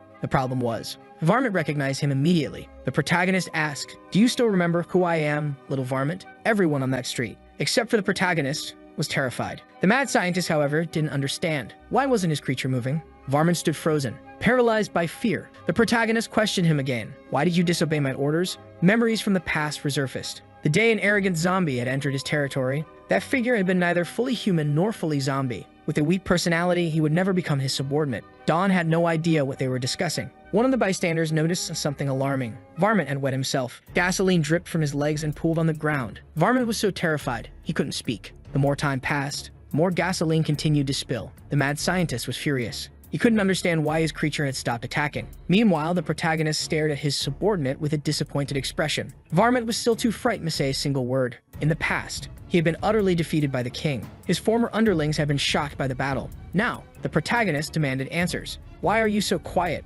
Taking advantage of the silence, it was his turn to speak. He explained why he should be obeyed. This made Varmint even more terrified. The mad scientist had an absolute meltdown. He couldn't understand why his creature was so afraid. But he didn't know the full story. Varmint had an immortal body. Yet, he had once been dismembered and hung from a tree for 300 years. Now, frustrated with the fight, the mad scientist tried everything to force his creature to respond to commands. Finally, Varmint spoke. I never forgot the orders I received. The mad scientist's control panel shattered, and Varmint turned and fled. As he ran, he shouted, if anyone wants to fight the king, fight him yourselves. The mad scientist was at a loss for words. Dawn and the stainless steel soldiers were equally speechless. Even the protagonist himself admitted that reaction had been a bit excessive. The battle against the zombies was finally over. This was the first time the mad scientist had lost control of a zombie. But he had plenty more creatures and was willing to use them. Until the professor interrupted. The main human forces were almost at his hideout. Above the city, a helicopter hovered. They could finally reach the underground hideout. The blue-haired woman turned to the spy. She asked, is this the place? The spy confirmed,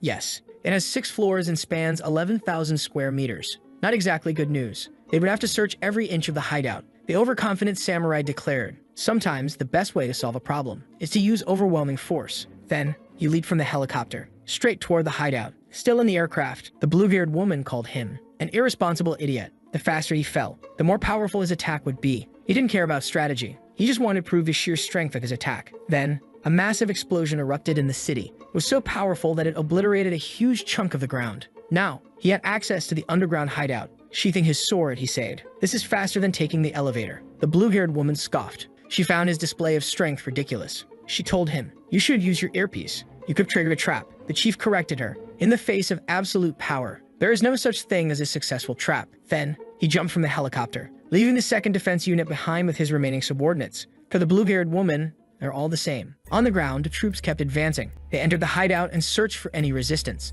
But in the area they were in, there was no one. The more they searched, the more they realized that the place was empty. Escape wasn't an option. The routes were blocked. They had detection systems so precise that they could even catch a mosquito midair. The blue-haired woman wanted to join the action. She wasn't happy about having to stay behind. Her subordinate tried to calm her down, saying it was an order from their superiors. Still furious, she cursed them, wishing they'd have bad luck. Far away, the professor was safe. Knowing that the humans had entered his old hideout, it was time to execute Plan A. Inside a large containment chamber, the being was stored. The one that was meant to be the zombie king. The samurai picked up the note and began to read. It was a provocation, a challenge to release the zombie king, if you are man enough. He ordered a soldier to blast the glass open. But the chiefs suddenly stopped him. Their mission was to capture people, not to take unnecessary risks. Seeing that plan had failed, the professor's team immediately moved to the next plan. A countdown began. With barely any time to react, a massive explosion erupted. The soldiers did their best to protect themselves. As the smoke cleared, the chief watched carefully. The cocky samurai wasn't impressed by the trap.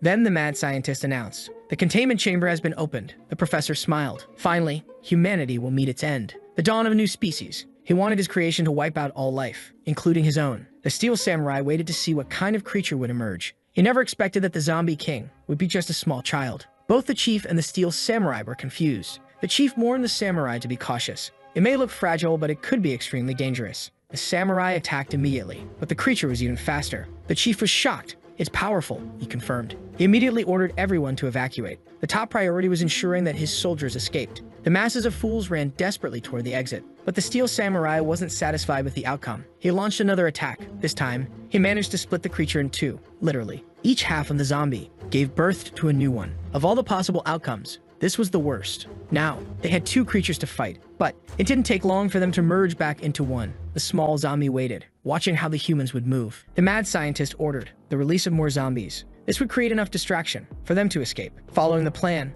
the hordes of zombies began to flood the city. Both the president and the blue-haired woman watched the chaos unfold. The young officer reported, "There are too many of them. The situation is going to get worse soon." He wanted to set up a defensive line, but his commander ordered him to step back and just watch. Loosening her magnificent hair, she said, "This is just a warm-up." With her sword in hand, she was ready to start, wiping out zombies. With perfect posture, her threatening aura became evident. In the blink of an eye, the blue-haired woman was already engaged in battle. Her strikes were precise, swift, powerful, and so strong that they sent zombies flying. Her strength was incredible. She slashed through a tree trunk, causing it to bend from the force. Using the elastic energy, she propelled herself into the air. Her subordinate couldn't believe what he was seeing. Up above, she glided through the horde, striking down each zombie in her path. Her sword was the first thing to hit the ground. Then, she landed gracefully, balancing perfectly atop the blade. Then, a light drizzle of zombie remains began to fall over the city. The young officer was completely stunned. He never imagined his commander was this strong. Looking at the meal on his plate, he realized something. She was truly amazing. If their enemies wanted to use chaos as a distraction for escape, they needed to rethink that strategy. The mad scientist was frustrated. That crazy woman had eliminated all the zombies they had released. He was certain this wouldn't have happened if they still had the chainsaw zombie. However, more zombies were spreading through the city. Discreetly, two of the protagonist's subordinates watched the movement. They wore masks to protect themselves from the airborne agent that made zombies lose control. The man who looked like a lone shark approached a nearby zombie to ask if he had seen his colleague, but the creature was very rude to him, telling him to get lost. Annoyed, he muttered that the creatures in that place were very unfriendly. Their mission was to find their runaway friend to avoid a possible punishment from the king. In the lowest level of the underground hideout, the so-called strongest zombie remained motionless. The humans looked at the creature with slight apprehension, and the small zombie wanted them to keep playing with him like that. It seemed like some kind of provocation. It ended up working very well.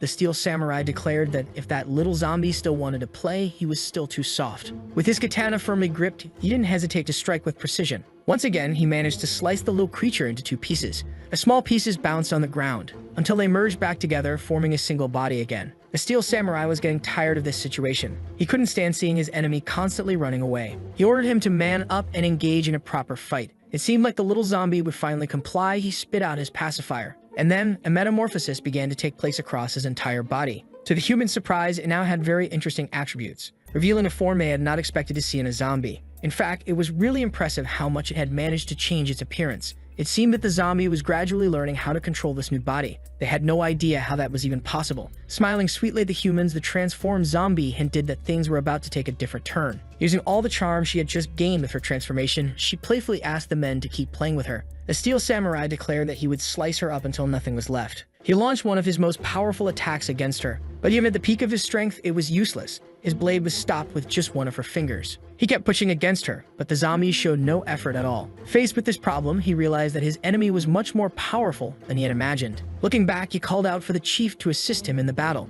Understanding the severity of the situation, the chief was already suited up in his most powerful armor, but he never got the chance to attack. He was suddenly struck by the zombie. He was sent flying hundreds of meters away from that place. The impact was so loud that even the protagonist's zombie subordinates wondered what it was. The same sound was heard by the presidents on the city's surface. His body had become a projectile, crashing into the top of a building and causing a massive explosion. After that, his body bounced across the city until it finally landed at the feet of the vice president's subordinates. They didn't know what to do with the human. They thought about helping him, but since they were zombies, they decided to leave him as he was. From beneath the city, smoke and debris began to rise. The blue-haired woman noticed that another projectile had been launched. She immediately recognized him. It was the chief of the Stainless Steel Academy. The samurai had been overpowered by his enemy, now barely able to move. Even so, he was doing his best to mumble a few words to his colleagues. and soon they came face to face with that female figure, extremely dangerous. On the other side of the city, a barbecue was being patiently prepared. They said this was the first time they had seen a barbecue being made with eggs as well. The extras were much friendlier now, and one of them had prepared a special tea for the vice president. After tasting it, he remarked that it lacked sweetness. Annoyed, one of the extras wanted to know who had made that tea, because for the vice president, only the best should be served. In the middle of their meal, they heard a high-pitched sound that made them uneasy. The female zombie continued to mock the humans. She took a threatening stance. The president knew that this being was different from the others and could be a major problem for them. The rivals agreed to a temporary truce. It was crucial that they work together at this moment. The zombie's face was now marked with a deep expression of contempt. Dawn felt the explosions coming from the other side of the city. They were getting closer. The vice president decided to take action. He informed her that he was going to check out what was happening. There was no time to waste. The blue-haired woman had already thrown her sword at the enemy. Even though it hit its target, the cut was far too shallow. The president was already on the creature's tail, closing in at high speed. But her attack was intercepted. She was caught off guard by a movement only a ballerina could pull off. As she struggled to recover from the blow, the zombie sneered, saying that kind of speed was far from impressive. The president was ready to counterattack, positioning herself in a way that put her opponent at risk. Her legs swung toward the zombie's head like a scythe. This time, she managed to make contact. The zombie smirked, saying it was truly pathetic how little strength she had. The president backed away to give her colleague room to strike with slashing attacks, but not a single one managed to land on the creature's body. From a distance, the steel samurai watched the destruction caused by the fight between the three of them. He'd hoped they could hold the creature off for a little longer. All he needed was just 2 more minutes, because now he was about to activate his emergency armor. And as if he were the main character in some generic tokusatsu series, he began suiting up. The zombie looked at him with great interest, clearly enjoying what she was seeing. And to be honest, he really did look like he had stepped straight out of a Gundam series. His powerful form was called Heart of Steel, and he was using its first version. The president was annoyed by this, realizing that the creature was ignoring them. They took advantage of the distraction to launch a combined attack against the zombie, who barely moved. Ignoring women awakens a violent reflex in them, and that was exactly what the zombie had provoked. But before they could land a blow, she revealed something unexpected. A massive tongue. It was merely a distraction for both women, as her transformation was still in progress, changing her entire body. The shockwave from the blow she delivered to the ground sent both women flying. What was once a woman had now transformed into a figure very familiar with Trembolone. Not clad in Heart of Steel, the samurai was convinced he could do something. The women were in shock. They hadn't known that the zombie was capable of transforming. Frightened by what they were witnessing, they no longer knew if they could win this battle. The hulking zombie and the steel samurai, now in one of the coolest cosplays ever, were on a collision course. Facing each other, they decided that this fight would be settled with a single attack. Immediately, both of them prepared to end everything with one strike. But the zombie's strength far surpassed his. The clash between them sent a massive shockwave of destruction through the battlefield. The women nearby could do nothing to stop it. Coincidentally, the vice president and Dawn had just arrived at the site of the action. Through the smoke, a silhouette could be seen. Unfortunately, the armor was more stylish than functional. The steel samurai had lost part of his body. The bulked-up zombie mocked him, declaring that he had lost. It seemed the samurai assumed this was a rhetorical statement, even with half his torso missing. He claimed he was still in the fight. Apparently, he would only admit defeat once he no longer existed. Dawn looked around at the destruction, wondering if they were even in the right place. She had no idea what was happening. The protagonist noticed a very familiar scent in the air. The creature showed a rare hint of empathy toward the samurai and decided to reveal her true power, hoping he would finally give up. He definitely hadn't expected the zombie to be capable of getting even stronger. Her back muscles started growing at an absurd rate. Her hair lifted into the air. It was almost like she was going Super Saiyan. To everyone's surprise, she now looked like a generic manhwa character. Even the women weren't prepared for this. The scientists had no control over her in this form, but the professor simply said, "She is the zombie king." This was expected. The creature announced that there was no reason to continue the battle, but the samurai was too proud to accept that. The women also closed in, preparing to attack her together. Smirking, the zombie warned them that quick attacks were useless. All it took was a simple flick of her finger, and the armless samurai was sent flying. Everyone was blasted away, and the samurai lost his armor completely. The force of the impact shattered all the windows in the nearest building. As they were hurled into the distance, the women tried to recover somehow. Thanks to the power of plot convenience, they landed right next to the vice president. He caught them in his arms, preventing them from suffering further injuries. Dawn was horrified. She never imagined that both presidents could be defeated so easily. The steel extras were also worried about what had happened to their leader. Being the generic proud warrior, he claimed he could still fight. The zombie grinned, saying that he had allowed them to live, yet they were still acting so stubbornly. Exhausted, Violet warned them. This was the zombie king. It was better to flee immediately. The blue-haired woman reinforced her warning, leaving Dawn terrified. The zombie king pointed at the humans, commanding his minions to attack. A horde of undead outcasts rushed forward with fury. The extras were terrified. Not only did they have no idea where all those creatures had come from, but they also couldn't do anything about it. The blue-haired woman urged the vice president to order everyone to leave, or that place would become their grave. The zombies were charging forward, ravenous. Meanwhile, the professor was delighted by the sheer magnitude of the Zombie King's power. The protagonist dropped the two women to the ground, feeling disrespected by what he had just heard. The blue-haired woman was a bit surprised by his reaction. Then he let out a powerful roar, commanding the creatures to disappear immediately. That alone was enough to halt their advance entirely. The creatures froze around him, incapable of disobeying his command. It was as if they instinctively knew that before them stood a truly supreme existence. Even the one who called himself the true Zombie King was stunned by what was happening. Now he was intrigued by this mysterious figure. That made the protagonist lose control of his emotions once again. Walking over the zombies as if they were mere stepping stones, he demanded to know what title he should claim for himself, since an imposter had already called himself king. An eerie silence fell over the entire city, and the poor zombies instinctively stepped aside to clear a path for the protagonist. The armless samurai could barely process what he was witnessing. Meanwhile, as the protagonist approached his enemy, he noted that he was strangely silent. He positioned himself atop the mountain of corpses. The creature gazed up at him, puzzled. The protagonist then mockingly asked if a cat had stolen his tongue. The armless samurai was utterly dumbfounded by what he was seeing. Dawn, on the other hand, was shocked. This was the protagonist's true appearance. With a subtle smirk, the Zombie King finally understood his enemy was also a zombie. Realizing this himself, the armless samurai demanded to know how the Academy of the Beyond allowed a zombie to become vice president. Violet immediately told him to shut up. The two mighty beings stared each other down. They had decided the one who survived this battle would be the true king. Both were ready to engage in a ferocious fight. The wicked creature landed a direct hit on the protagonist, but the vice president only scoffed at him, taunting that he must not have eaten anything today. It took the Zombie King a moment to realize that his enemy was truly powerful. He then received a devastating punch. The sheer shockwave from the blow sent the zombies beneath them flying. The creatures' bodies illuminated the night sky. Meanwhile, the false Zombie King was only stopped from flying away himself because he had no wings. His body kept soaring across the city. The distance he covered with just one punch was unbelievable. He was launched so far away that he left the continent and crashed into the ocean. His impact was so violent that he slammed into a battleship, throwing the entire crew into chaos. The shockwave shook the vessel as the creature struggled to regain his bearings. Watching the battle, the mad professor was completely baffled. He had no idea how this was even possible. They never knew that guy was a zombie too. Despite the brutal impact, the attack hadn't done enough damage to finish him. The scientists couldn't even measure the potential of this new combatant. Meanwhile, the Zombie King suddenly began lifting the entire battleship with his bare hands.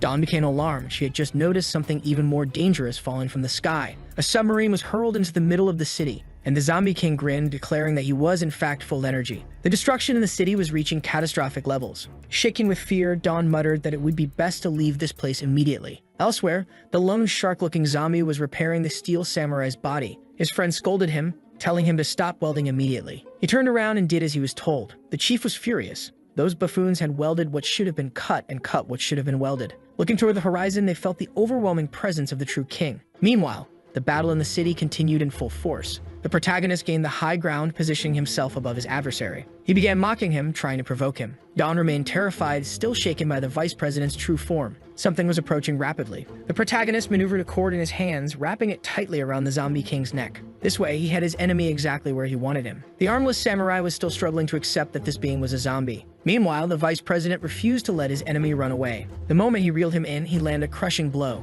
and from the way the impact felt, his boot soles must have been soaked in lemon juice. The force of the kick sent his enemy flying into the stratosphere. He thought he could also play with the rope, but as soon as he tried to pull it, the protagonist cut it. The creature plummeted from the sky like a missile, crashing into the city. The extras watched everything like spectators at an event. Meanwhile, the protagonist seemed to be having a lot of fun with all of it. His enemy tried to attack him at an incredible speed. He claimed he wasn't trying to run away, he just wanted to change the battlefield. Now the two of them were much closer to the ocean. The protagonist had landed on one of the aircraft carriers. Some of the crew members noticed what happened, assuming he was just an ordinary person. Looking at his opponent, he remarked how much he seemed to enjoy throwing things around. Now the crew members started to panic, realizing that this was a zombie. Some of them considered abandoning the ship. The false king then said that he also liked throwing things. Back in the city, the chief was observing the fight alongside two of the king's subordinates. He said they should flee immediately. He knew the vice president was strong, but they shouldn't underestimate the mad professor. The lone shark-looking zombie told the human to shut up. He should be paying attention to what was happening. There was no existence that could defeat their king. Not even a god would be able to accomplish that. The protagonist, who had been on the aircraft carrier, suddenly vanished.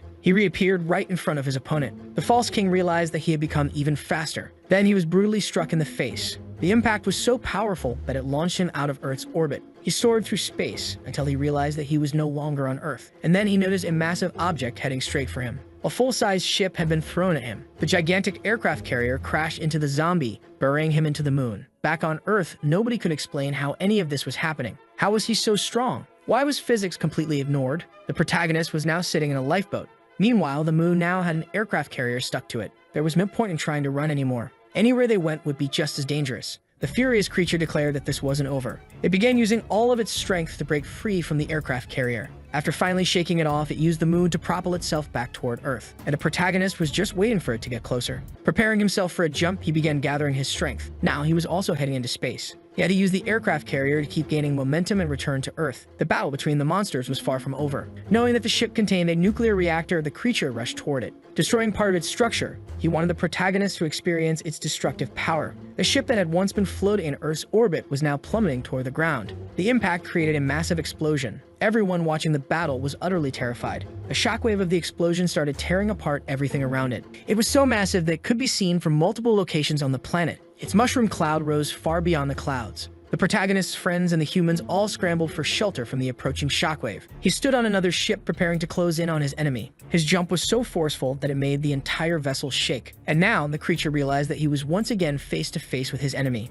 Observing him closely, the protagonist figured that his adversary wanted more, because he was just getting started. After everything that had happened, the protagonist was finally starting to grow concerned. Meanwhile, the creature made a proposition. It believed that this was a battle with no winners. They should stop fighting immediately. Instead, they should work together to destroy the world. As he spoke, he hurled the protagonist's body across the city. He proposed that they divide the world in half, each ruling over their own side while avoiding each other. Dawn was a little worried about that last attack. Meanwhile, the creature wanted to know the protagonist's opinion. The protagonist had no interest in destroying the world. Watching the fight, the chief said that none of this made sense, which in his opinion was reason enough to flee immediately. The two were far too strong. They should retreat, recover their strength, and plan a counterattack. But the lung shark-looking zombie told him to shut up. He talked too much nonsense. He was completely mistaken if he thought that the true king was limited to just one transformation. The expression of disbelief on the chief's face was unmistakable. With a mocking smirk, the protagonist declared that it wasn't worth working with such a creature. He was deeply offended by the idea of dividing everything in half. The chief continued to watch the fight, still in awe of what was happening. In a threatening tone, the protagonist stated that only the weak talk about destruction or absolute control. Dawn wanted to know what they were saying, but they were too far away to be heard. The protagonist was now truly enraged by the creature before him. And by the looks of it, this so-called king would only learn after receiving a proper lesson. The protagonist's face began to change, gaining color. As his appearance transformed, his power also surged. Observing the change, the women were completely shocked. The once gray-skinned being had now turned into a normal person. Was it really possible that he had transformed again? The protagonist now had a human appearance, but a rather generic one. His eyes strongly resembled those of a certain character from a story where the protagonist eliminated people by writing their names in a notebook. His menacing aura could be felt from miles away. On board the ship, the false king felt terrified. Meanwhile, back with the protagonist's subordinates, the chief was with them. One of them hurriedly woke him up, telling him to see for himself what was happening. He needed to witness with his own eyes the being they called their god. Even though the protagonist still had long nails, he had turned into a normal human. No one could explain why he now had a fully human body. As the battle raged on, rain began to pour from the sky, and the false king grew even more frustrated, unable to comprehend what kind of existence stood before him. It was impossible for someone to be both a zombie and a human at the same time.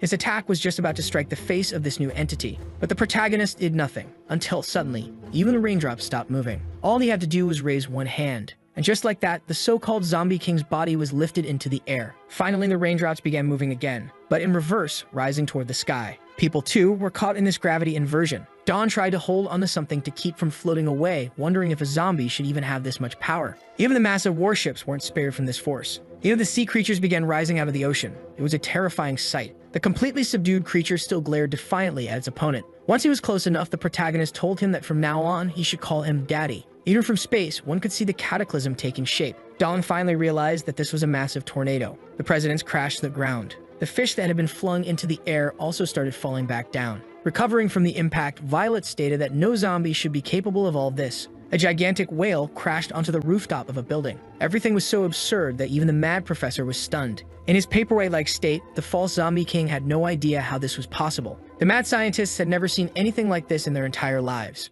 Without arms, the creature struggled to get up, and in doing so, he took the most difficult path possible. But thanks to his regenerative abilities, his arms began to regrow. He claimed that everything being done to him was completely useless. After all, he couldn't be killed. Even if he was sliced into thousands of tiny pieces, he could still regenerate. The protagonist took that statement as a personal challenge. With a swift movement of his hand, he pulled the creature's body toward him, grabbing it by the throat with one hand. The creature thrashed desperately, but the protagonist simply smiled at him. He told him that he had completely misunderstood the concept of death, because one didn't have to destroy a body to make someone experience it. The tighter his grip became, the more his senses faded, until the only thing left for him to see was the deep, piercing gaze of the protagonist. Beyond Earth's atmosphere, massive vessels floated in space. They appeared to be designed for interstellar travel. Meanwhile, tornadoes raged across the entire ocean. At last, the false king realized that this being was far more ancient than he had ever imagined. There were those who came from very distant eras. A great war was being fought, and those powerful constructions were ready for battle. They had already withstood over 1,000 sieges, and this was the 6th time humanity had been wiped out. Even so, the protagonist's strength could not be stopped. All those spacecraft were completely destroyed. To his power, they were nothing. Upon gaining access to these memories, the creature began to lose its mind. And in its last moment of lucidity, all it saw were dark, abyssal eyes. Its body was now completely motionless, and from the expression on its face, it was as if its consciousness was no longer there. Still holding the lifeless creature in his hand, the battle seemed to finally reach a conclusion. Those who witnessed everything had no idea what had happened. The protagonist casually dropped the zombie. Its body plummeted toward the ground. It landed completely lifeless, revealing itself to be nothing more than an empty shell. The chief was curious. He didn't understand why the creature wasn't moving anymore. The lung shark chuckled, saying that it must have literally died of fear. The chief wasn't even aware that was possible. On the mad scientist's side, they were also in complete disbelief. This shouldn't have been possible. It was time for them to get to the helicopter. The entire fleet along this coast had been destroyed. This was their only chance to escape. It was now or never. The mad scientist attempted to flee, but was immediately frozen in shock. The most powerful being of all was already standing right beside them. They had never revealed their actual position. There was no way he should have found them. With his generic yet terrifying gaze, the protagonist said nothing. He simply observed as those around him trembled with fear. He wanted to know if they would surrender willingly or if they preferred to suffer the same fate as the zombie king. They got a whole second to decide. Everyone immediately chose to surrender, except for the mad professor, who still resisted. The protagonist then gazed at him more seriously, and just like that, the man who should have been executed ended up being captured alive. The others still didn't know what was wrong with him. He was acting very different. Returning to his normal form, he admitted that his transformation was terrifying, but he preferred being a kind and gentle person. Violet suggested that Dawn go ask him about it, but she was also too afraid of the vice president. So Violet encouraged her, saying that one day they would probably make her the vice president of the zombies anyway. Nervous but determined, Dawn approached him and asked if he was okay, since they were about to leave. He stood up, saying he was hungry. This scared her so much that she almost jumped back. But at that moment, what he truly wanted was just a more durable shirt. With that, she realized he was back to being his usual calm self. She asked if he remembered anything, and he said he did, but his memories were a bit hazy. He had lost his sense of time, but was certain that he had faced many zombies like that one before. However, since they were all too weak, he never bothered remembering each of those encounters. Inside the prison transport vehicle, the mad scientist wanted to know what the professor was thinking. The professor smiled. He never expected that such a powerful being could exist, but he was certain that he would eventually obtain a sample of its genes and create an even stronger entity. The zombie king had been defeated and Professor Jamie was finally in custody. With that, the protagonist was thrust into the spotlight. People wanted him to become a president as well. He would need to manage and protect his cities. If he failed to expand his population, he would lose the title. He chose City Etch, even though it was completely abandoned. This worried his superiors, who assumed he would lose his position quickly. But the protagonist was unwavering. He was determined to govern that place. After the formalities were settled, he was officially declared a president. A supervisor was furious about his decision to choose a deserted city and an idiot to lead it. Even Violet recognized that it was a risky choice. The protagonist's subordinates began moving to their new city. The scene was unprecedented. Human soldiers were actively helping zombies relocate to their new home. Alongside the new president was the elite of his subordinates. The lone shark confirmed that everything had been done as ordered. All citizens had been transferred. And that was exactly what he wanted. Asking the soldiers to stand in formation, a tiny zombie flinched. He still wasn't used to humans, believing that they might be dangerous. The soldier reassured him, saying that the president's orders were like the commands of a god, and the president's people were his people too. The little zombies struggled to believe those words. But finally, after so long, they had a place to call home. Sometimes, for a race to thrive, war isn't necessary. Indeed, besides being powerful, the protagonist was an extremely wise being. They wanted to know what should be done with Varmint, as he had already been hanging there as punishment for several months. But the protagonist stated that he should remain there. His place of punishment was atop the City Hall building. At the top of the building, he was properly restrained, constantly crying, acknowledging that he was wrong. Repeatedly pleading for mercy, he swore he would be obedient from now on. He didn't want to become zombie jerky. The citizens were overjoyed with the changes, finally having a home of their own. Meanwhile, Violet was training hard, determined to grow stronger, but she ended up crashing violently into a wall. She tried to recover from the powerful impact.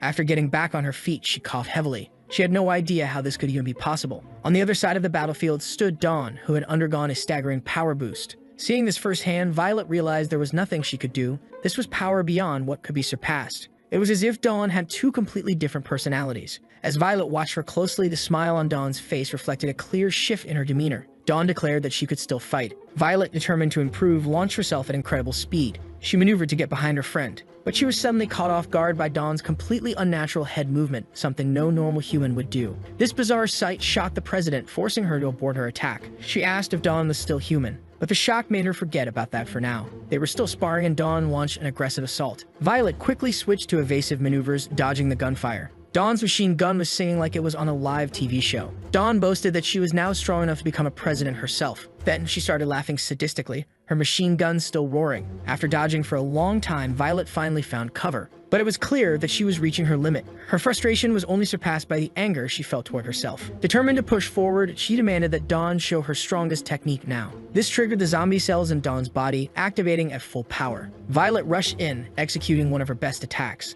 But Dawn mocked her, questioning if she was even trying. She wouldn't use her best technique against such a weak opponent. Then, in a terrifyingly unpredictable move, the president struck with precision. A clean cut severed Dawn's body in two. Despite the pain and the damage, all Dawn did was smile. Violet, stunned, questioned why her friend hadn't even tried to dodge. She was completely shaken by that insane regeneration ability. Dawn's genes were now practically invisible. For Violet, this was too much. She demanded to know what the zombie had done to her. Almost revealing her genes, Dawn asked if Violet finally understood that she could be a president too. She lunged at Violet with her bare hands, preparing to land a precise strike. This time, Violet couldn't dodge. She was slammed against the wall. That was enough for her. She suggested they stop the training. Dawn's body began emitting white smoke. As she returned to her normal self, she apologized, saying she hadn't done any of that on purpose. Violet wanted to know if she really wasn't a zombie, even after being bitten. Dawn explained that she had undergone multiple tests in the lab, and they confirmed she was still human. But that still didn't explain her extreme regeneration or the unnatural way she moved her head.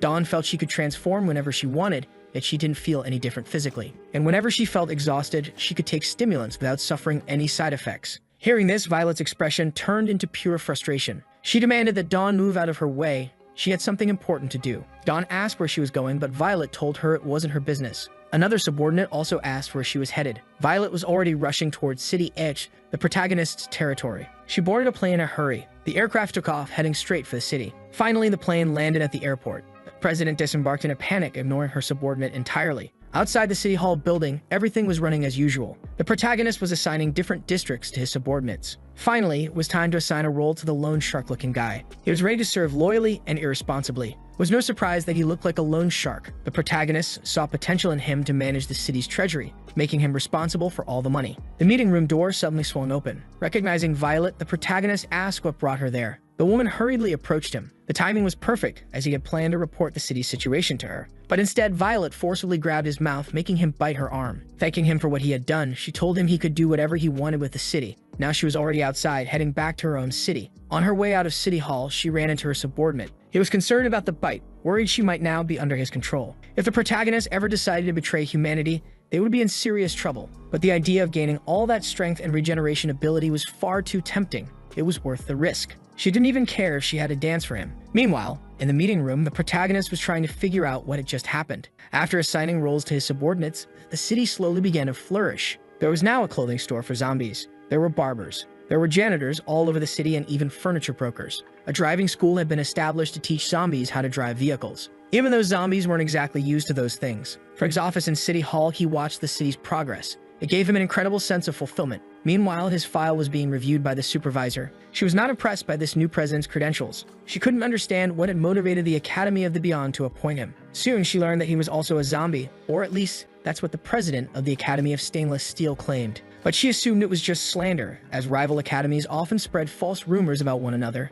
Regardless, she didn't like this new president. She doubted he had the necessary personality for the job. Zombie or not, she would check for herself in person. Meanwhile, at the North Pole, an expedition was underway. A helicopter was approaching its landing site. In the middle of the sea, a massive ship was breaking through the ice. A man greeted Professor Strange. It seemed they had discovered the remains of an ancient civilization, a dried-up body that was thousands of years old. They made the discovery while conducting some experiments. The body was buried under 500 meters of ice. The professor stressed the importance of being careful. They couldn't afford to damage it. If it really belonged to an ancient civilization, this would be one of the greatest discoveries in human history. Slowly, the ice block was being carefully removed. The professor hoped this would be a major breakthrough for technological advancements. Among them, there were a few suspicious-looking individuals, their faces hidden beneath hoods. As the president of the Department of Archaeology, this was the first time he had ever felt so nervous about his work. The crane finally lifted the block of ice. It was carefully lowered to the ground. Inside, a human silhouette could be seen. It was clearly a female figure, and despite being severely dried up, she had immense potential. Staring at her, the professor couldn't believe it was real. He was completely mesmerized. Distracted, one of the team members was suddenly attacked, a bite to the neck. While he was being feasted on, the man next to him demanded to know who was responsible. The professor realized these people were not part of his team. Panic broke out. They began screaming for help, but there was little they could do. The professor was thrown to the ground by one of the mysterious figures. They declared that he was merely a necessary sacrifice. They told him to stop struggling. They only needed a bit of his life juice. These strange figures had unusually long canines, and they enjoyed biting necks. The block of ice fell to the ground. Immediately, one of the men began smashing it open. It didn't take long before they reached the dried-up body inside. She was almost completely free from her frozen prison. Once liberated, they covered the woman with a coat. After so long, she was finally free. Her subordinates saluted her. They hailed the Blood Queen. They wished her a long life and eternal youth, and her first question to them was simple. Is that accursed zombie still alive? The Blood Queen gazed toward the horizon. His subordinates informed her that the zombie was still alive even after a millennium. But for some reason, after destroying human civilization, he aligned himself with them and was now rebuilding his clan. One of the women urged the queen to be cautious, but in her eyes there was immense hatred and resentment. She was determined not to lose to him again. Back at the headquarters, everything was going smoothly. The zombies were enjoying their lives, drinking delicious tea, until one of them was informed that someone had come to visit. At the headquarters, all those interested in the new president had gathered. The man who had been bitten earlier was writhing in immense pain. No one had ever seen anything like it before. It didn't look like a bite from a zombie. They knew he had been on the archaeological expedition and his team was now missing. Even though he was just an ordinary person, he had managed to injure 2 presidents. It seemed they needed a professional opinion on the matter. A heavily armored vehicle parked in front of the building. Inside it was the protagonist. The soldiers saluted him instantly. He was still not used to it. Then he was led inside the building to examine the case. Several well-drawn side characters were already waiting for him. The first one stepped forward to welcome him. That president belonged to the Academy of Iron. He was very excited to meet the man responsible for capturing the mad scientist. After greeting him, he went on his way. Apparently, that side character was extremely envious, assuming the protagonist was just a nobody. Meanwhile, a zombie was delighted to shake hands with humans.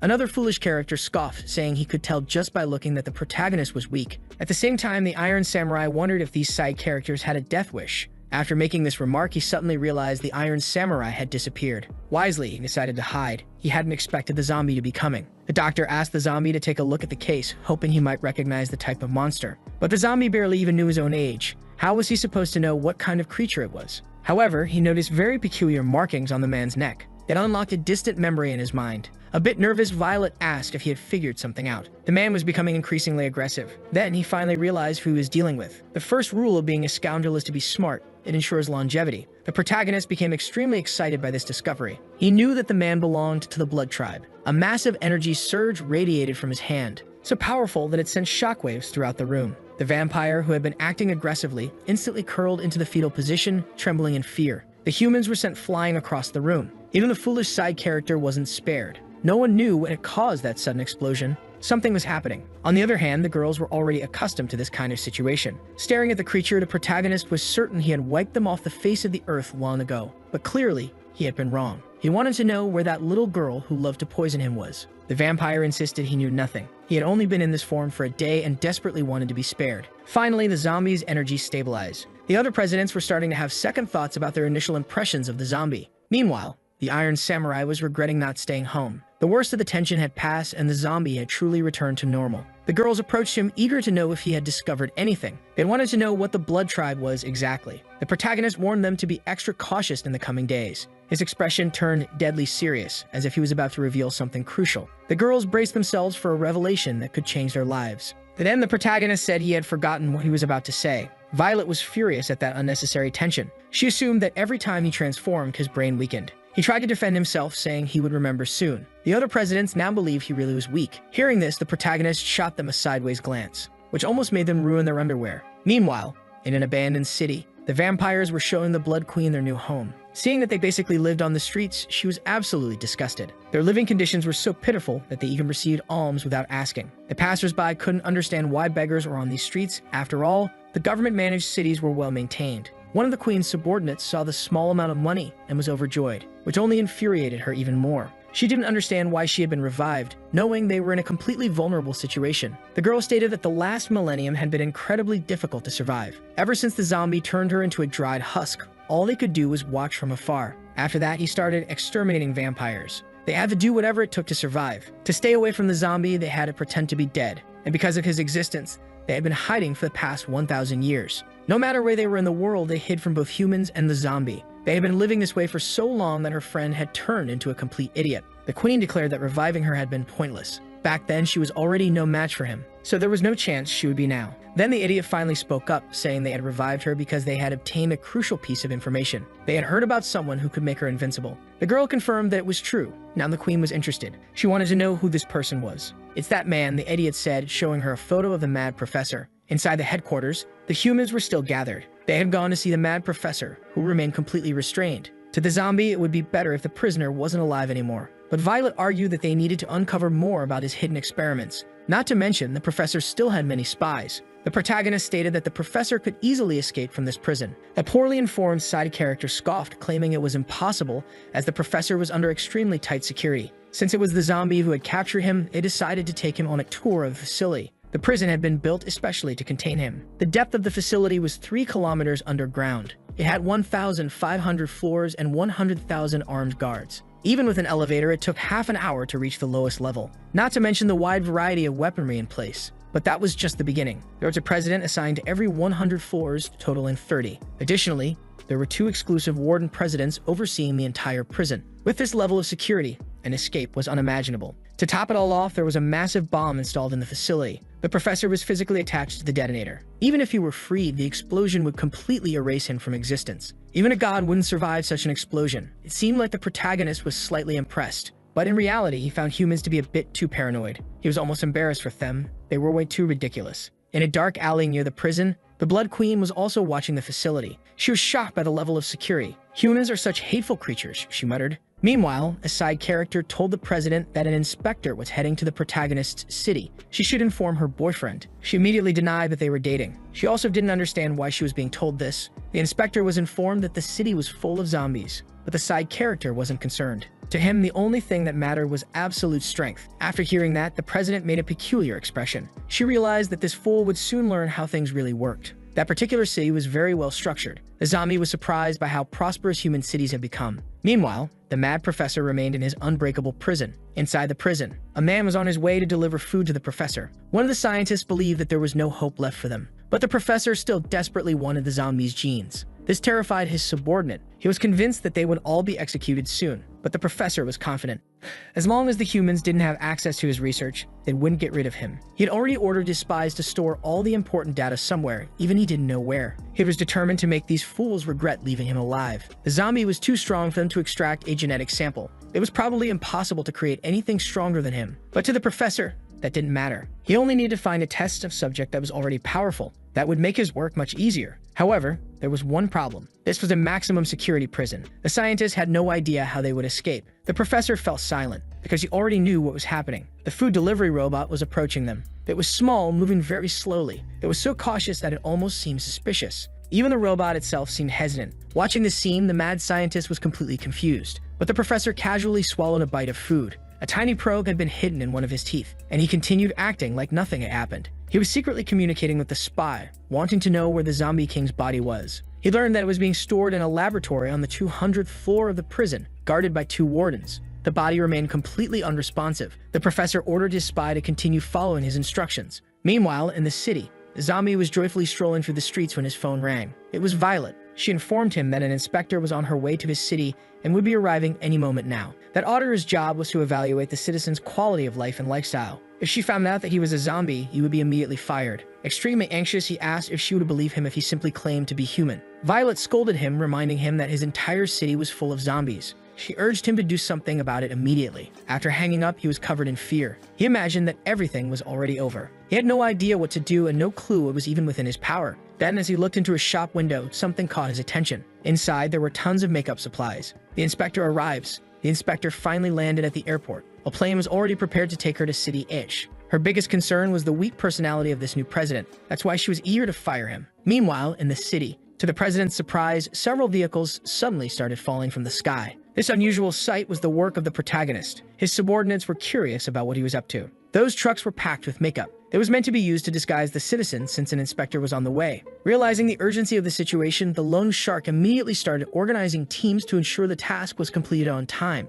This was crucial if they wanted to continue living in the city. The trucks carrying makeup were quickly dispatched to different districts. Some zombies were skeptical about whether this strategy would actually work, but the loan shark never questioned his king's orders. He was certain there was a reason behind this madness. Immediately, all the zombies got to work. A young child asked what was going on. His mother explained that the king wanted them to disguise themselves as humans. She walked over to a distribution point and picked up some makeup. Her young son was very excited about the task. After asking him to wait a moment, she transformed completely. City-wide makeover. Finally, all the makeup was distributed. Of course, some zombies struggled with their disguises. They pointed out that Goo's disguise wasn't very convincing. The zombie snapped back, saying it wasn't their business. Those two specific cases were going to be a problem. The solution? They turned them into dogs. Meanwhile, the inspector should have already arrived. The two zombies didn't like their new dog disguises, but the loan shark reminded them that when they were alive, that's exactly what they were. The inspector's deception. Finally, the inspector's plane landed. But what the zombies didn't know was that she had actually arrived in the city by train instead. She deliberately avoided her official transport, believing that her travel information had been leaked. By arriving this way, she could investigate more effectively. A bias against the new president.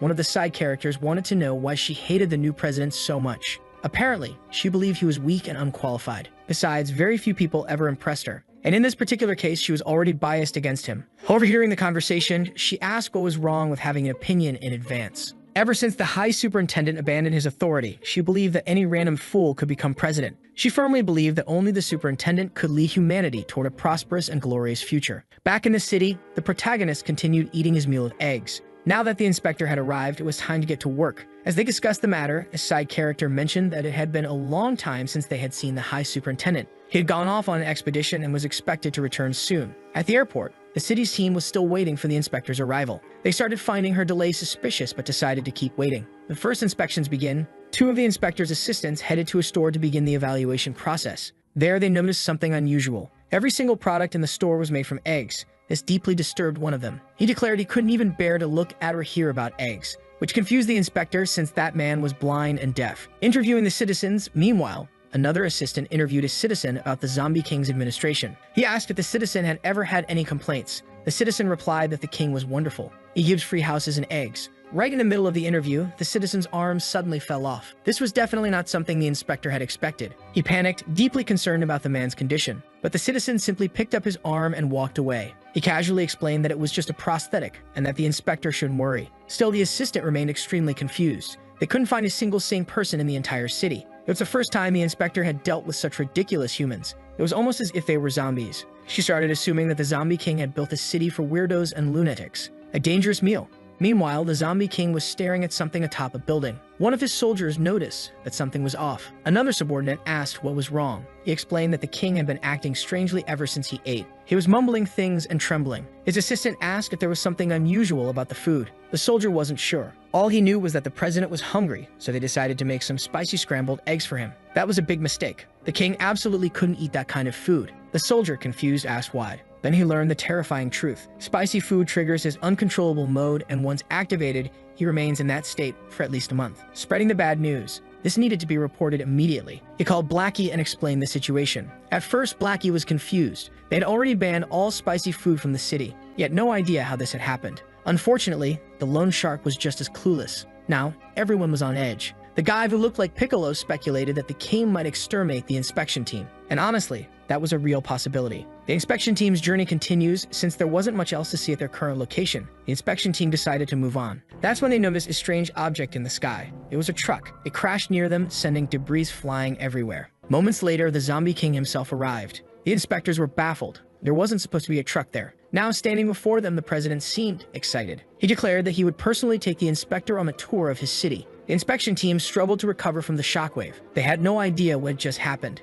Even more concerning, they didn't know who this man was. An oppressive presence. The Zombie King's gaze locked onto the inspector. His eyes were piercing. His presence exuded overwhelming pressure. For some reason, she felt intense fear. She didn't recognize this man. That disappointed him. He expressed his frustration that she had forgotten about him. After all, he was the zombie she had been searching for. That revelation horrified her. This wasn't the image she had of him at all. In fact, she could have sworn he didn't look like this before. He explained that he had simply removed his mask. That was the only difference. As he stepped closer, she instinctively backed away. A generous gift. Since she had traveled such a long way, he had prepared a special gift. The best spicy eggs she would ever taste. Dozens of his citizens were already prepared to serve the meal. The protagonist reassured her not to worry. They don't eat people. Then, without warning, he grabbed her by the clothes and lifted her off the ground. The city school district wasn't that interesting, so he decided to take her somewhere else. A terrifying leap with a devastating jump, he soared through the air, carrying the inspector with him. Her entire body was paralyzed with fear. Her assistants could only watch helplessly. They had no idea how to keep up.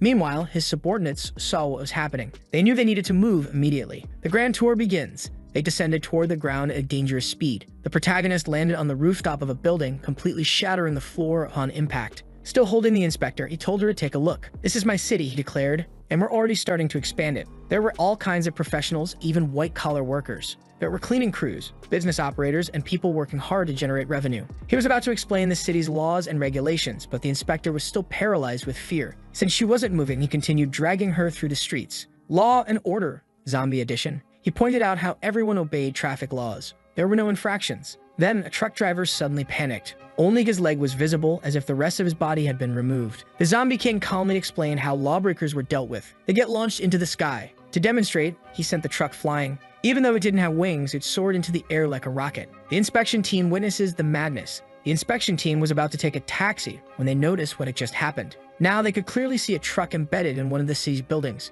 Blackie had acted quickly to save the driver's life. The inspector assumed that the driver had been executed, but the Zombie King confidently denied it. "That's impossible," he declared. "My subordinates possess unparalleled power." A sudden interruption. Just as the inspector's assistants arrived to help her, the protagonist casually threw her in their direction. Even though the driver had been rescued, a bus remained stuck in the building. Once again, the protagonist reminded them that if they thought they had lived long enough, they just had to get in his way. After that brief explanation, all they could do was leave in fear. With nothing to say, silence filled the entire intersection. One of the assistants urged the chief inspector to leave quickly, as his legs were already getting weak. They didn't know if a person could do all that. There was definitely something wrong with that president. Compared to the strongest they knew, that man definitely didn't seem human. Seeing that they still hadn't left, the protagonist continued to watch them attentively. One thing was now certain. The person who had called in wheat needed to be fired immediately. As they were about to leave, the chief inspector unexpectedly requested to stay a little longer. She admitted that he was doing an excellent job managing the city, but president had to do more than that. He needed to have at least decent combat power. The protagonist's subordinates fell into complete despair. That sentence sounded like a major provocation.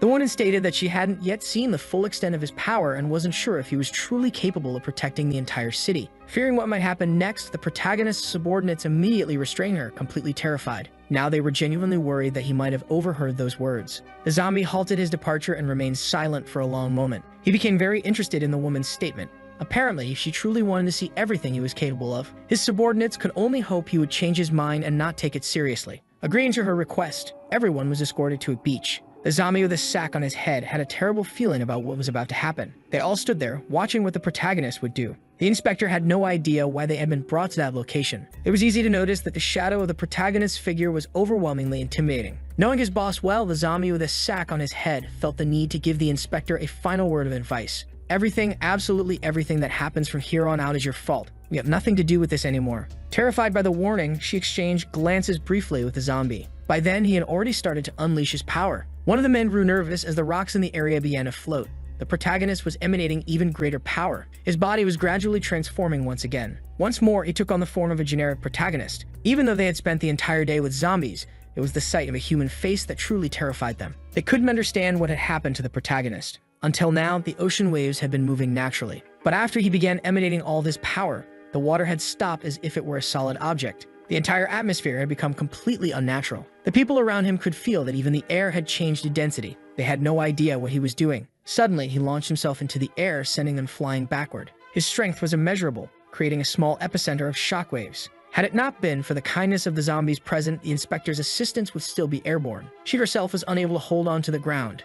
Looking ahead, she realized that the president had disappeared. They still had no idea what was happening or where he could have gone. Gently, a zombie handed her a telescope so she could see what was going on. Equipped with incredible lenses, the small telescope had a magnification capacity that should be impossible for its size. Now she was staring directly at the rings of Saturn. There was no doubt that this celestial body was unimaginably far from Earth. On the planet's surface, President Zombie walked calmly. Realizing the impossible, the inspector began to panic. Against all odds, that man had practically teleported to Saturn. Such was his speed. A distance thousands of times greater than Earth's circumference. A feat still impossible even with the most advanced technology. For them, this was the absolute limit. Even if he were human, what he had done was beyond human capabilities. Determined to demonstrate a little more of his power, the protagonist extended his hand. Slowly, he began to close his hand as if preparing his fists to unleash a strike, assuming an offensive and well-prepared stance. Once ready, he began to move his entire arm, unleashing an unbelievably powerful blow. Even from Earth, they could feel that it had surpassed the threshold of danger. Panicked, the loan shark ordered everyone to take cover immediately. The wind generated by that simple movement proved to be monumental,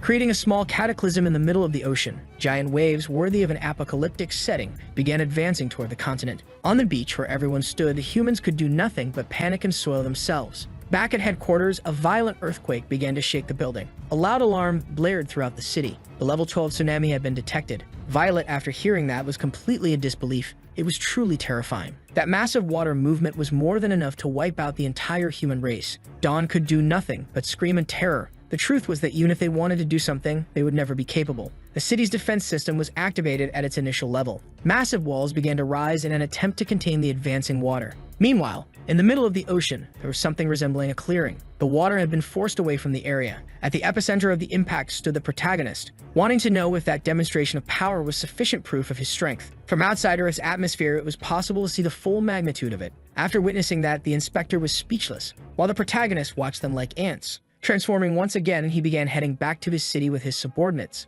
Meanwhile, the inspection team had come to a logical conclusion. Even monsters were more human than that person. Their taxi drove away toward the place they never should have left. Despite the excessive display of power, it was certain that the city would not be taken from them. While all of that was happening, on the other side of the planet, inside the prison, interesting developments were unfolding. The soldiers remained vigilant. Analyzing the body of the Zombie King, they still couldn't comprehend how the zombie had managed to defeat him. It was impressive that the mad professor had created a life form like that. Basically, he had tried to create God. It was a shame that the creature wasn't alive. After what had happened, it hadn't shown any vital signs. Behind them, manipulating a test tube, an undercover spy was carrying out his task. Following the precise instructions given by the professor, he was carefully mixing the ingredients in the correct proportions so that the zombie could be revived once again. He had to wait for a window of opportunity to inject the solution into the dormant body. As soon as the patrol guard announced he would step out for his round, the spy began his mission, managing to strike the creature's neck with the injection. It didn't take long before he was immediately seized by the floor's head officer. Desperate, the officer demanded to know if the spy had any idea what he had just done.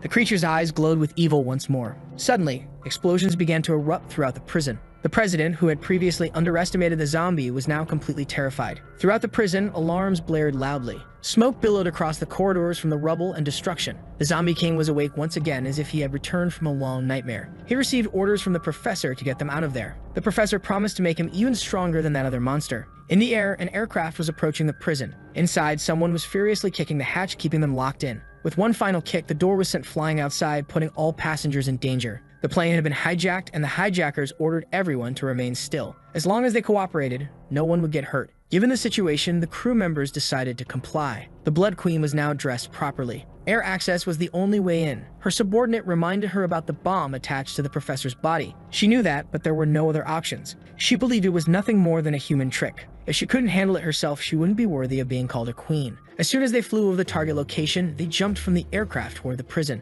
The Queen's orders were clear. They must be even more brutal than the humans. Inside the prison, several presidents were alerted to the invasion. It all seemed like a grand conspiracy to trigger a mass breakout. Everyone needed to be on high alert. The vampires had already entered the facility, encountering heavy resistance from the soldiers. One of the humans told everyone to stay calm since there were still 30 presidents inside the facility. In the lower levels, they realized that prison break might be underway. The Blood Queen didn't seem impressed by anything happening around her. She was in the upper levels, and between her and the professor, all of the presidents were stationed to secure the facility. Down in the lowest level, where the true prisoner was held, one of the presidents had already received his fair share of beatings. The Zombie King had done it with ease. He hated the professor, and his true intention was to leave him there to rot. Giving a subtle smirk, the professor seemed like he had expected this reaction. His bespectacled lackey began to panic. The professor said that this was his creation. It wasn't just some zombie capable of defeating him. It was better not to try anything foolish in his presence. Provoked by those words, the creature started to become hostile. But before it could act, the professor calmly reassured it. As long as he was helped to achieve his dreams, he had no interest in staying alive. The Zombie King acknowledged that humans were terrifying and admitted that he was interested in becoming even stronger. With that, the professor assured him that he never went back on his words.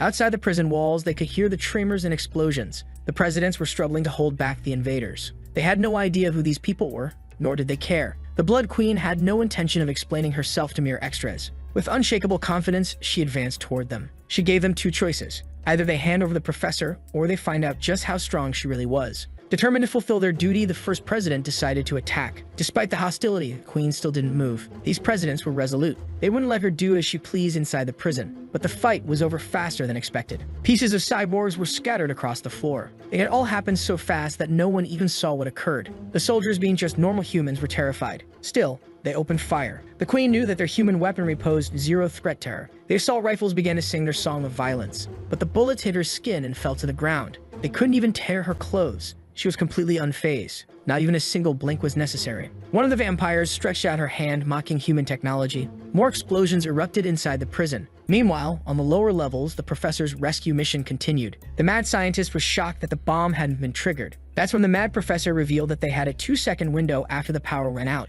Now they could continue their escape. The scientist was worried about making that creature even stronger, but the professor had 2 more bodies even more powerful than that. Finally, they managed to free the professor from his prison chamber. The initial sight left the Zombie King intrigued. The humans there already seemed defeated, and judging by their condition, the enemy was really strong. Something else was happening here. A mysterious figure stood among the bodies. The Blood Queen finally revealed herself. She had come to meet the professor. She told him that anyone unable to even touch the zombie in his second form was unworthy as an experiment. The scientist panicked, wondering how she knew about that. Meanwhile, the Zombie King wondered who this woman was. Since they shared a common enemy, she suggested using her body for their cause. Demonstrating all of her scientific and technical expertise, she waited for the professor's response. Feeling challenged, the Zombie King wanted to know if this barely dressed woman thought she was stronger than him. She confirmed it and even added that it wasn't just by a small margin. If she wanted, she could prove it right there. Immediately, the two clashed. The queen came out on top. Her blow landed, a completely unexpected result for those who didn't know her. She demonstrated overwhelming power. If the zombie had wings, he would have flown away, because now he looked like a projectile, smashing through everything in his path. Having already been beaten by the protagonist, he could tell from experience that her power was on par with his. But he refused to let the fight end that way. Looking at the nuclear reactor of the prison, he suddenly had a brilliant idea. An idea worthy of a true genius. If he couldn't win, then everyone would turn to dust with him. Striking the reactor with all his might, the mad scientist took the opportunity to say that this guy was never trustworthy. A chain reaction started, and it was only a matter of time before everything blew up. With a simple gesture of her hand, the queen looked at the reactor. Then she lowered her hand, fingers outstretched. She had given a command to reality itself, reversing the explosion. A demonstration of power that none of them had expected. As if that weren't enough, it was as if she had controlled gravity itself, crushing the immortal creature under the weight of that massive weapon. His ashen body now resembled a piece of gum stuck to the pavement. The humans struggled to comprehend what they were witnessing. That sight was undeniably terrifying. The queen mocked the creature, a being so weak yet arrogant enough to carry the title of king. It was time to teach him a small lesson. With the creature in her hands, she wanted to know how the protagonist had defeated him. Even though he heard the question, the defeated creature was still processing his brutal loss. The queen's gaze showed no patience. That's when he realized how distant he was from true power. He had seen this before.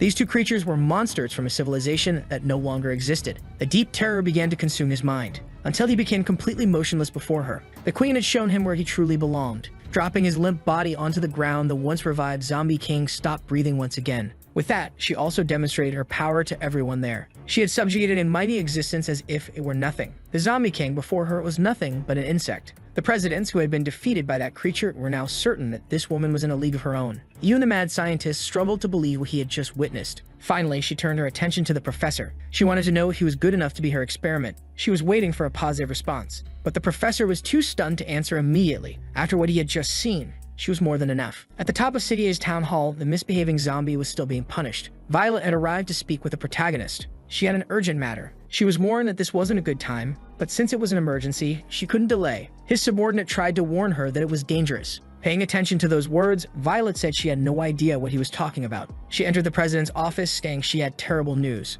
The protagonist greeted her casually, revealing that he was in his second form. Now she understood the danger she was in, but she found it strange that the protagonist was speaking so calmly despite being in that state. He said he liked to change things up sometimes and wanted to know what had brought her there. Without hesitation, she reported that the professor had escaped from prison. He already knew that, because humans would never be able to contain that red-headed woman. It had happened about 10 minutes ago, and Violet couldn't understand how he already knew. The queen had used her bloodline power, and he had felt the energy. The term bloodline made Violet stop and think. She needed to take that information back to her superiors. Since she was already there, the protagonist asked her not to rush off. It had been a while since he had interacted peacefully with a human. Out of all possible things, that was not the request she expected. Shaking off his hand, she said she already knew what had happened to the inspector, stating that she didn't have time to play tour guide with him. They were in the middle of a crisis and she was needed elsewhere. That's when the protagonist asked if she wanted to know how he used his bloodline power. That question piqued her interest. She never imagined he possessed such an ability. Fixing his gaze on her threateningly, the protagonist simply smiled. Violet was left speechless. Faced with the opportunity to learn, she agreed to go on a date with him. Inside the hospital, chaos had taken over. They were trying to revive the defeated presidents. Despite their severe injuries, they were still breathing. The doctor noticed that the chief wanted to say something. Approaching him, he leaned in to listen.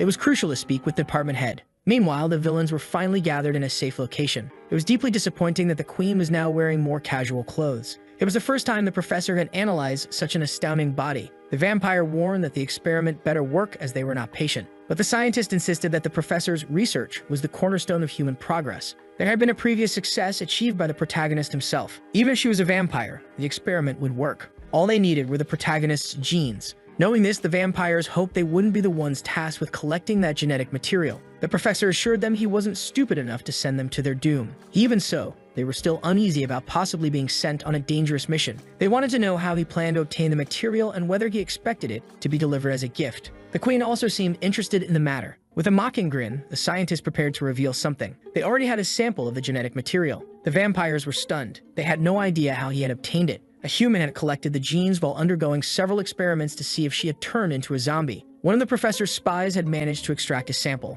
The vampires were impressed by human cunning. Having spies planted among enemies was an extremely useful strategy. It was time to begin. In City H, Violet had gone out to dinner with a protagonist. His power lived up to his name, but she was afraid that she might not return to her usual self, or worse, that there might be side effects. Faced with her doubts, he simply smiled. Violet expected him to continue explaining, but the protagonist had returned to his base form, which annoyed her. He wasn't supposed to change forms before finishing his explanation. That was irresponsible. Filled with frustration, she tried to force him to switch back to his second form. But the protagonist had no intention of doing so. Reminding her that he never forced her to go out with him, she came because she wanted to. Asking the waiter for some pepper, she learned that all of it had been confiscated from the city. After that meeting, 2 long months passed. It was the second time the woman had visited the man in the hospital. His final order had been for the message to be transmitted. After that, he lost consciousness. She did as instructed, using satellites to classify the message as a code red emergency. It was truly remarkable that a single woman had done all of that in the prison. The vampire had reversed a nuclear explosion.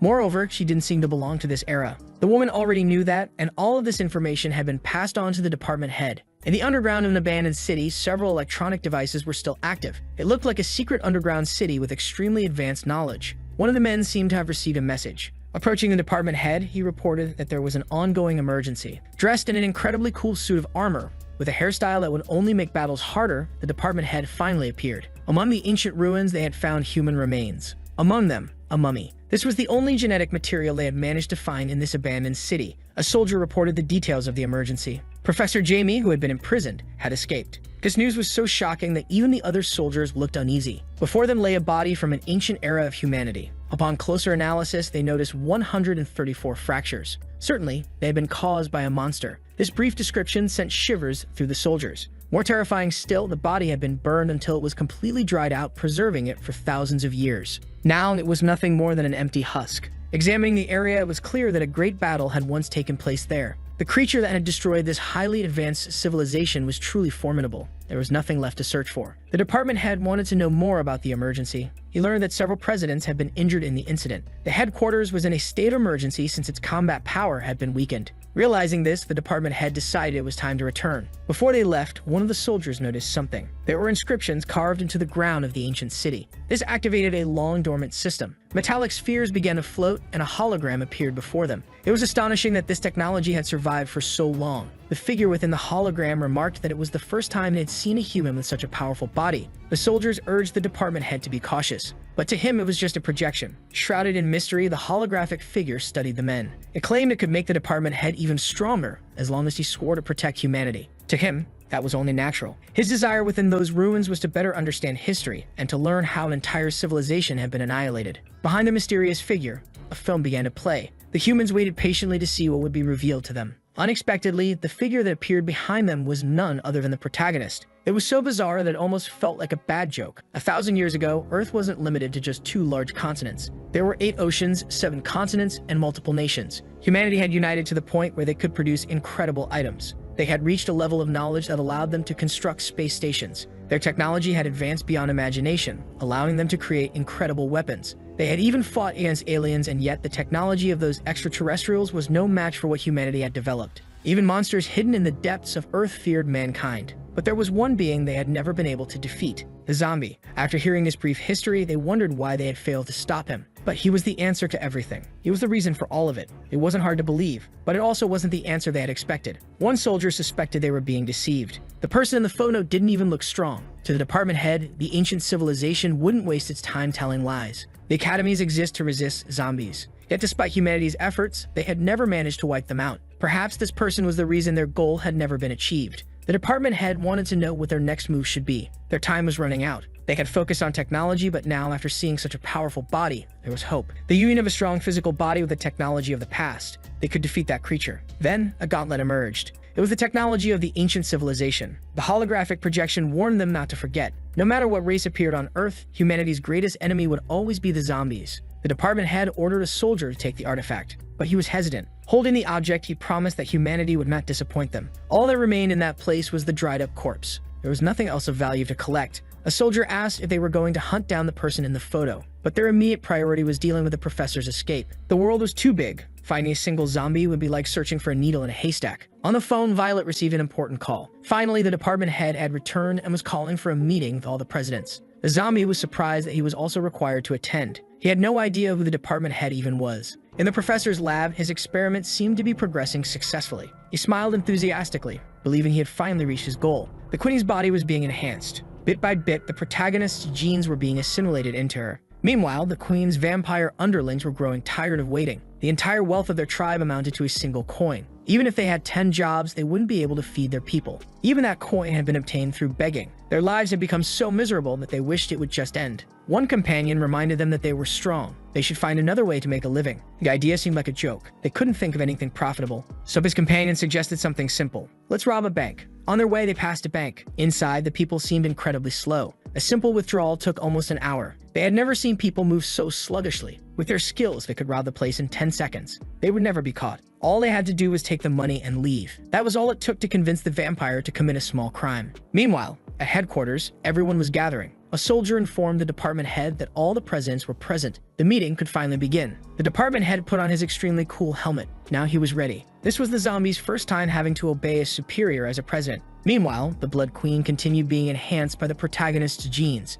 In a specific city filled with slow-moving people, someone was preparing to rob a bank. It was the Queen's underlings. They were analyzing the people's movements. Everything truly seemed to move at a different pace. Now they were ready to execute their plan. The entire operation had been meticulously planned. There would be no room for mistakes. The bank had been studied. There weren't many people inside, and they were professionals at robbing banks. From the top floor of a building, the lone shark waited for updates about the city. The reports from last month were finally available for review. At last, the robbers had put their elaborate plan into action. They entered the bank heavily armed without realizing it was the Bank of City Et, the Bank of the Zombies. According to the soldiers' calculations, the economic assets of the city exceeded 430 billion. The loan shark ordered a recalculation. They couldn't afford to make any mistakes since they were subordinates of the strongest being. The soldiers, enthusiastic and determined, agreed without hesitation. Meanwhile, on the first floor, the vampires announced the robbery. It didn't take long for them to gain access to the money. The amount was truly staggering. The loan shark noticed suspicious activity in the city. The vampires were already escaping, celebrating that they would never have to live in poverty again. Then an important alert arrived. Blackie was informed that they had just been robbed.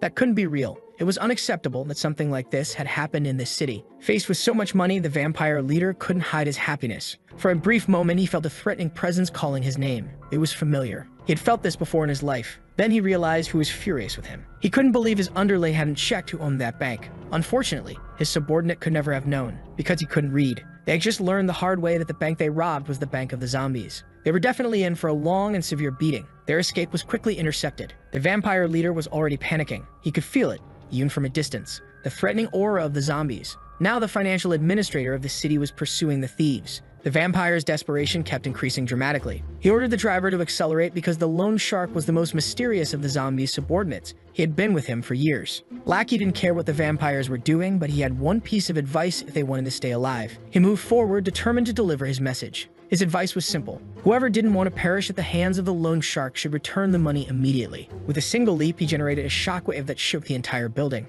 Cars were sent flying and people inside the building had no idea what was happening. Outside, chaos became even more apparent. The vampires couldn't believe what was happening. That display of power was excessively overwhelming. The money they had stolen wouldn't even be enough to repair their car. They were completely doomed. They knew it. The lone shark was out of control. Blackie remained firm in his demands. The vampire leader ordered them to split up and warn the queen about what they had done. He decided to stay behind, saying he would hold off the pursuer. He was curious to see if he could match his strength, but Blackie reminded him none of them were authorized to flee, and they were definitely not on equal footing in this fight. The lone shark began to use his fists to collect the debt. Seeing the brutal scene, the other vampires started to panic. Their leader was already completely out of combat. At the headquarters city, the presidents remained gathered. They were waiting for the department head to arrive. When he finally appeared, he was immediately saluted by everyone. He was aware of the professor's escape, but had an even more important matter to discuss with them. He revealed the artifact recovered from the ancient ruins. They were intrigued by the golden gauntlet. It was a piece of technology from ancient times. All the presidents were stunned by the discovery. The department head said he had found it in the deepest part of the canyon. One of the supporting officers believed this could change the battle against the professor,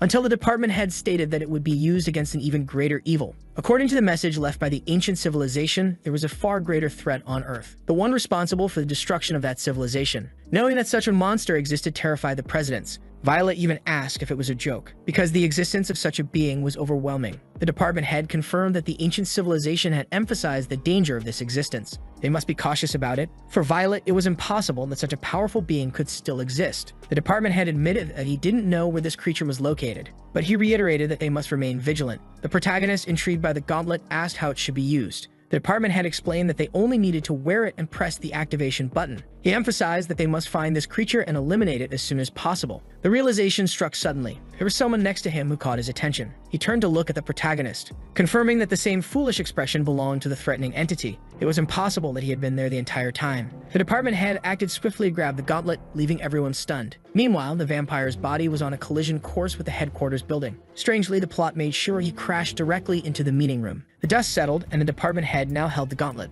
Violet couldn't quite understand what was happening. The room was partially destroyed from the impact, and the vampire was lying in a corner, visibly defeated. Blackie arrived just after the vampire. He was determined to punish him for what he had done in his city. The vampire whimpered, wishing to be saved by his queen. Nobody knew who these people were, and they had never seen that vampire before. But Violet quickly realized that he was one of the protagonist's subordinates. The zombie, also intrigued, asked what the lone shark was doing there. One of the soldiers detected something with his systems. Blackie continued observing from outside. He was now completely surrounded by the most powerful presidents. One of the side characters was determined to show this zombie that he did not belong here. Furious, Blackie declared that this wasn't their concern, and began demonstrating, gently, the gap between their power levels. The presidents were being punched as if they were children. Even that small group was no match for a single subordinate of the protagonist. They were easily and efficiently subdued. The side character had now fully accepted his role in the story. He always belonged to the group that gets beaten up. The women noticed that Blackie was much stronger than the chainsaw zombie. The side character was strategically placed next to the vampire, since both were always getting beaten up. Blackie had lost patience.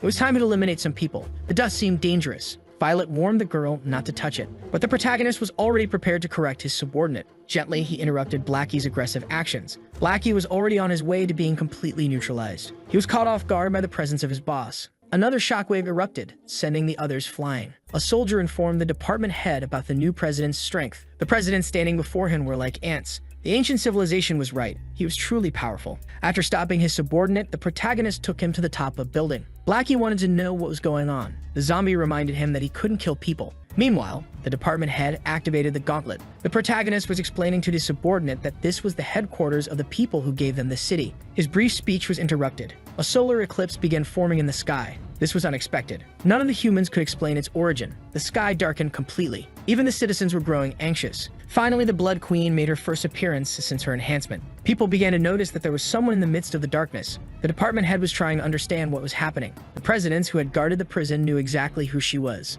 With a malicious smile, the queen declared that she was now completely invincible. The other vampires arrived to rescue their comrade, who was still motionless on the ground after his brutal beating. Seeing his fragile state, the queen ordered her subordinates to retrieve him. But they were easily stopped by the department head's power. They couldn't do anything against that human, and the queen quickly noticed. But she didn't seem to care. Knowing the situation would escalate, the department head ordered the city's evacuation. The queen smirked and told the human to mind his own business. This wasn't his concern. With the gauntlet in hand, the department head managed to strike her. She felt pain and immediately became enraged. She returned the attack with equal intensity. The other women realized that the queen was on another level of strength. Lackey informed the protagonist that the humans had started fighting. However, the zombies said that this wasn't their problem. The battle continued, and the eclipse was already disappearing. The gauntlet on the department head's arm began to change its composition. Confident, he declared he would eliminate the queen before dealing with the zombie. "That's quite bold of you," the woman said as the protagonist's friends started wondering which zombie he was referring to. Focusing all the power of the gauntlet, the department head aimed to settle everything with a single strike. But the queen was unfazed. She also wanted to finish things quickly. Like two Dragon Ball Z characters, they were on a collision course. The queen prepared a devastating blow, while the department head did the same. They were mere moments away from clashing above the city. The resulting shockwave was absolutely overwhelming. As expected, the gauntlet was overpowered by the queen's fist. The department head was sent flying across the city, crashing catastrophically into a building. With his arm shattered and the gauntlet destroyed, he struggled to recover. The queen wasn't even slightly impressed by such a mediocre display of power. And the department head was beginning to believe that the so-called ancient technology was a scam. "If this is what I was relying on, I shouldn't have even tried," he muttered. The queen acknowledged that he was the strongest human she had ever faced. 1,000 years ago, their battle might have had a different outcome, but that wasn't the case in the present. Now she would send him into an eternal slumber. Before she could land the finishing blow, she felt an ominous threat approaching. A clean and powerful slash was executed. She narrowly avoided being hit. Violet declared that the queen was fighting the wrong person. The queen wanted to know who this dangerous individual was. With her sword resting on her back, Violet announced herself as the queen's opponent. Her expression had changed completely. She was now using the genes she had received from the protagonist. Those who witnessed her transformation were left speechless. Meanwhile, the vampire girl was still trying to rescue her fallen friend. But Dawn wasn't going to let that happen so easily. Seeing that the woman had also transformed, the vampire trembled in fear, realizing how bizarre these people were. The queen quickly noticed the presence of another enhanced woman. The two exchanged brief glares while the vampire declared that her opponent wouldn't get away with this. The three powerful women were on the brink of battle. Violet's aura had changed completely. With her sword drawn, she prepared to attack the queen. The department head remained gravely wounded. No one could say for sure what had happened to Violet, but she was very different now. The vampire refused to let Dawn have her way with her. Breaking free from her grip, she quickly created distance between them. This only made Dawn even more interested in her prey. Irritated, the vampire declared that she wasn't just any ordinary opponent. "If you're not weak, then prove it," Dawn challenged. Seeing the vampire's attack approach, she wasn't impressed by its speed. She intercepted it with ease. This was a fight with an already determined outcome. Dawn started overpowering the vampire effortlessly. The observing presidents had no idea she was this strong. Performing bizarre acrobatics, the vampire attempted to evade the attacks. But there was a hidden trick in her movements. Using a small amount of her own blood, she created clones of herself. But none of them were a match for Dawn. The clones quickly vanished, and the vampire now doubted whether Dawn was even human. The Blood Queen was preparing to fight. Violet also made a move with her sword, but her power was immense. She sliced cleanly through the buildings behind her. Now the main headquarters was on the verge of collapse to the absolute horror of the presidents. The sheer power was absurd, reminding them of something familiar. The queen recognized what had happened. This woman had also been strengthened. But the queen's desire remained unchanged. She wanted revenge on her oldest enemy. She opened her eyes, revealing that her pupils had transformed. She had been waiting for this moment for a long time and was willing to do anything to achieve her goal. Despite the display of power, Violet was unfazed. She admitted she wasn't a match for the queen, but if that was all she had, she should give up on avenging herself against the zombie. "And now let me show you something really entertaining," Violet smirked, piquing the queen's curiosity. Placing her hand over her face, her power began to shift. She was about to reveal her second transformation. The skin on her face started changing, altering its color. Violet's body twisted unnaturally, and the presidents continued their never-ending journey of being increasingly impressed by this battle. Violet had become much stronger. Even the queen was now uncertain of what to expect from her. Condensed energy began taking shape, glowing with a deep violet hue. The presidents had to shield themselves from the force emanating from her, and the queen was genuinely taken aback as a mask formed on Violet's face. Her expressionless visage bore cold, deep eyes. The presidents were utterly terrified, unable to comprehend what they were witnessing. The queen, too, was deeply impressed. Even the protagonist hadn't expected such rapid progress. Dawn also became intrigued by this newfound ability to change forms. After observing everything unfold, the queen became lost in thought. Violet declared that words were a waste of time now. This time, the queen took the offensive, but Violet was just as skilled in wielding her sword. Both were fully prepared to continue their battle. The queen declared that only the weak rely on words. Violet coated her blade in a crimson liquid. The enhancement immediately fortified her sword, increasing its resistance and power. She struck the queen with an overwhelming blow. The sheer level of power was so shocking that it began to terrify the onlookers. Violet had managed to slice her opponent down to a cellular level, leaving behind only minuscule fragments of what was once a person.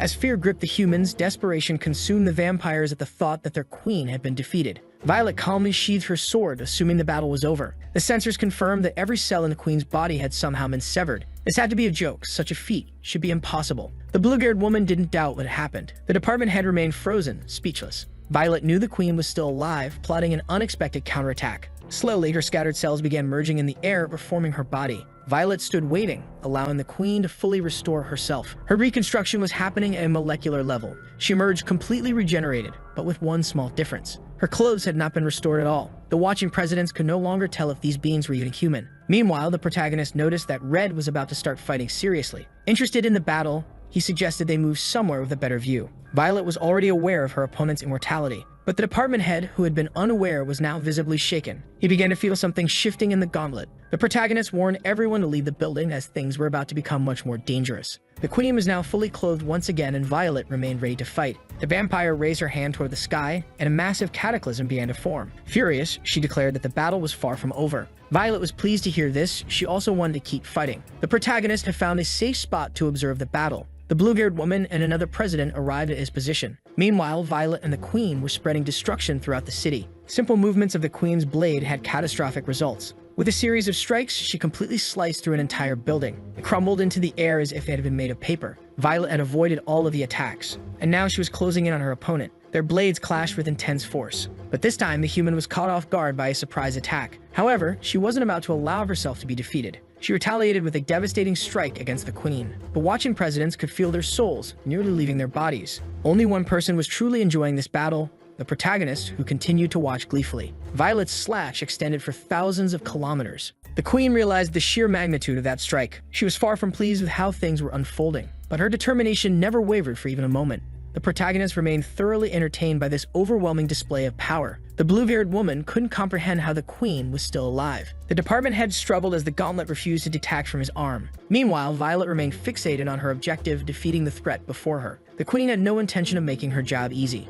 Even knowing that Violet had a second transformation, she did not believe the human could match her. This time, taking the offensive, she was determined to end everything. She'd executed a devastating palm strike capable of leveling an entire city. Her attack was overwhelming, and the bystanders knew that if they were caught in it, they'd be done for. Violet failed to defend herself against the strike. Her body absorbed the impact almost entirely. The queen waited for a reaction from her opponent. This left the humans deeply worried. Violet remained motionless after the attack. The department head continued to struggle with the gauntlet, which was now harming his arm. A voice announced that it would take control of his body. He had no idea who the voice belonged to, even as he felt himself losing control. Then he realized it was the same voice from the hologram he had encountered. Violet managed to briefly recover, agreeing with what the queen had said. The two women observed each other with cold gazes. Pulling the sword from her body, Violet acknowledged that she couldn't harm the queen. But that wasn't the only thing she had to say. The queen also couldn't harm her at all. The blue-haired woman realized what had happened and demanded that the protagonist give her the same power. But he refused, knowing that the consequences were often far too violent. While they were distracted,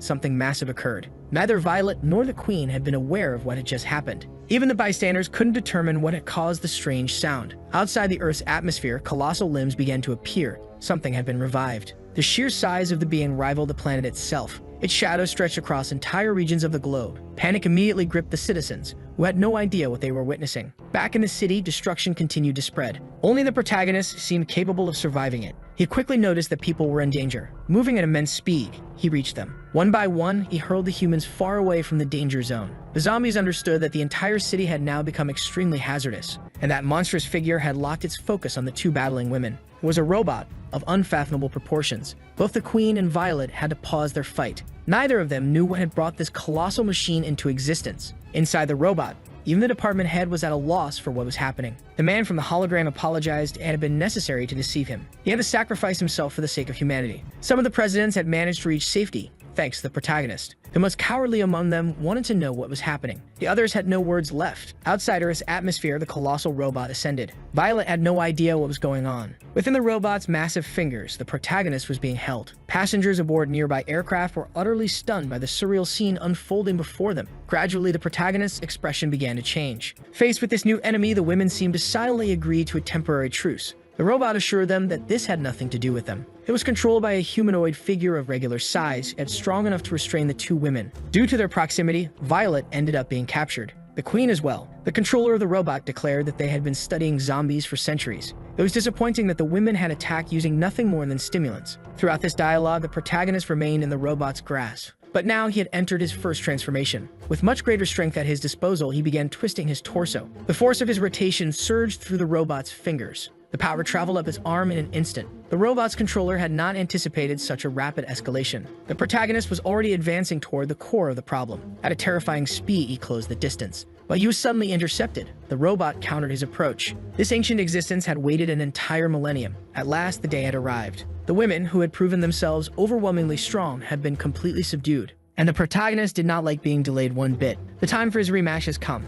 The man desires to finally defeat the zombie and witness its true form. Granting his request, the protagonist transformed into a generic character. Even though the robot's hand is enormous, it is incapable of stopping him. The protagonist hurled away with little effort. Observing this while completely immobilized, the Queen couldn't help but be surprised. For now, the battle taking place is between the zombie and the giant robot. The ancient existence felt it was being utterly underestimated. And indeed, none of it was impressive to the zombie. Still on Earth, the blue-haired woman couldn't hide her shock. Climbing up the robot's body, the protagonist made his way toward its controller. A small crack began to open, revealing a massive compartment. Inside the larger robot, several humanoid drones were ready for battle. Faced with all of this, the presidents felt technologically primitive. Even with superior numbers, the drones could do nothing against the protagonist. He continued destroying them as if they were made of clay. On the arm of the larger robot, they tried to delay him in every way possible. But there was nothing they could do against absolute power. In his most powerful form, the zombie was utterly overwhelming. He was even capable of damaging the largest of the robots. Recognizing his anniversary, the ancient existence realized that its enemy wasn't using his full power, summoning even more giant robots to Earth. The battle became increasingly absurd as time went on.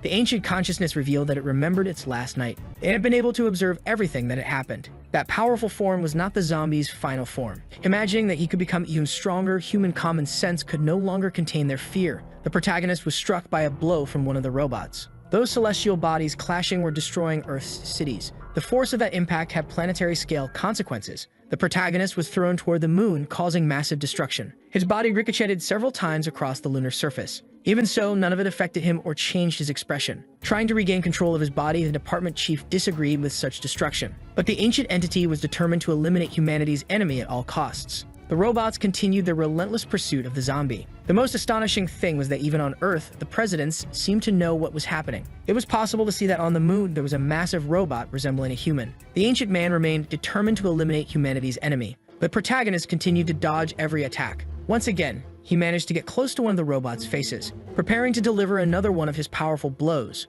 striking the construct directly in a devastating manner. His unprecedented strength caused irreversible destruction. The ancient entity was running out of resources. The department chief said he had read the reports. Since becoming president, the protagonist's conduct had been impeccable and just. He continued trying to regain control of his body. The city under the protagonist's administration kept progressing with no evidence that he had harmed humans. In fact, he helped them quite frequently. This made the department chief consider the possibility of coexistence, but the ancient entity refused to accept such a thing, redirecting its violent drive to attack the protagonist. It claimed they had already attempted peaceful coexistence in past eras, but just looking at the protagonist was enough to understand the reality. There was no way to coexist peacefully with someone so powerful. Zombies were supposed to be an insignificant race, and they always have been, until the protagonist appeared out of nowhere. Since then, humanity's fate had depended on this person's mood. An entity like that could not continue to exist. He did not belong to humanity. And that was why he deserved to be destroyed immediately. Changing form, the robot was now preparing to unleash its most powerful attack,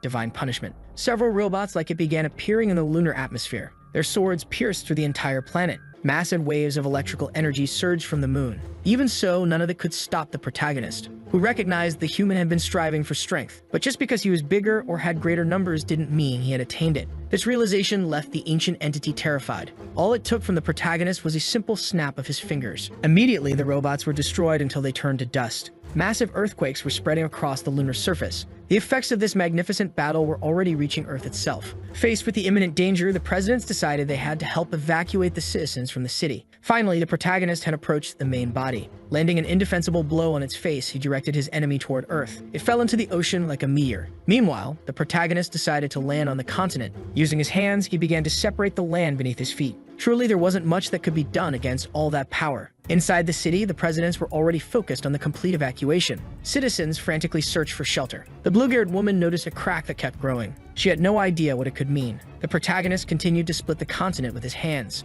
Soon, all humans were overwhelmed by sheer terror. Once again, something of planetary proportions was occurring. Sensors detected that the earthquake had already reached 20 points on the measurement scale. As simple as tearing a sheet of paper, he had split the continent in two. Not even a feat of this magnitude required effort from the protagonist. Now, in the middle of the city, a massive rift separated it into two halves. Completely over the top, distracted by the imminent danger, the blue-haired woman fell into the abyss. It was so deep that its bottom couldn't be seen. Her fall was stopped by the courageous intervention of one of the extras. It was simply unthinkable that any form of life could accomplish all this. The extra told the woman to hold on tightly to him. She remained worried about what was happening in the city. Meanwhile, the consciousness of that ancient human struggled to recover. His body was being brutally struck by the protagonist, his hair having grown significantly. That man's body was hurled toward a distant mountain. Almost out of strength, he tried to mend his wounds. Turning to the head of the department, he asked if he now understood the magnitude of that destructive power. But he couldn't hear the response as he saw the approach of a colossal tsunami. The protagonist now had hair as long as Goku's older brother.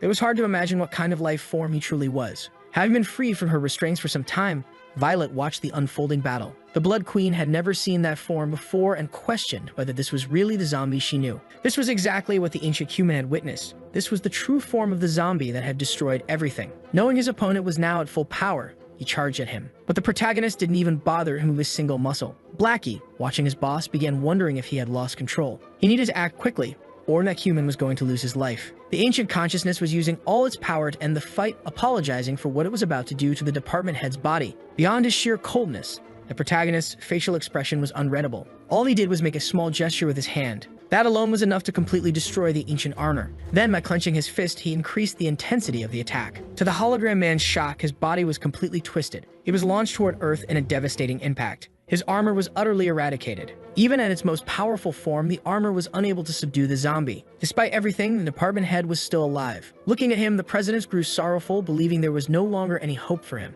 Blackie knew they couldn't be responsible for eliminating a human leader, and the protagonist was aware of that too, which was why he snapped his fingers. Immediately, the wound on the department head's chest began to heal. With the injury restored, the only remaining problem was his freefall from an almost stratospheric height. The protagonist concentrated on regeneration. Gradually, the void was being filled once again, and the presidents watched everything in stunned silence. Even the Blood Queen was impressed by that display of power. Violet was no different, equally awed. The department head regained consciousness, somehow returning to life. Looking to his side, he realized who had done it. The protagonist remained focused, doing everything possible to complete the regeneration. Finally, the head of the department understood how things were. He also understood why the ancient civilization was so determined to erase him from existence. What they felt about that zombie was the most genuine fear. With that, the protagonist had concluded his participation in the battle. There was nothing else left to be done, and the presidents observed that unusual conclusion to the events. Violet immediately emerged from the ocean to meet the zombie. She appeared completely transformed, still with a mask on her face. But he had already returned to his base form, wanting to know if she had gotten used to using the power of the bloodline. She sighed deeply, saying that it was thanks to him, that everyone's home had been completely wiped from existence.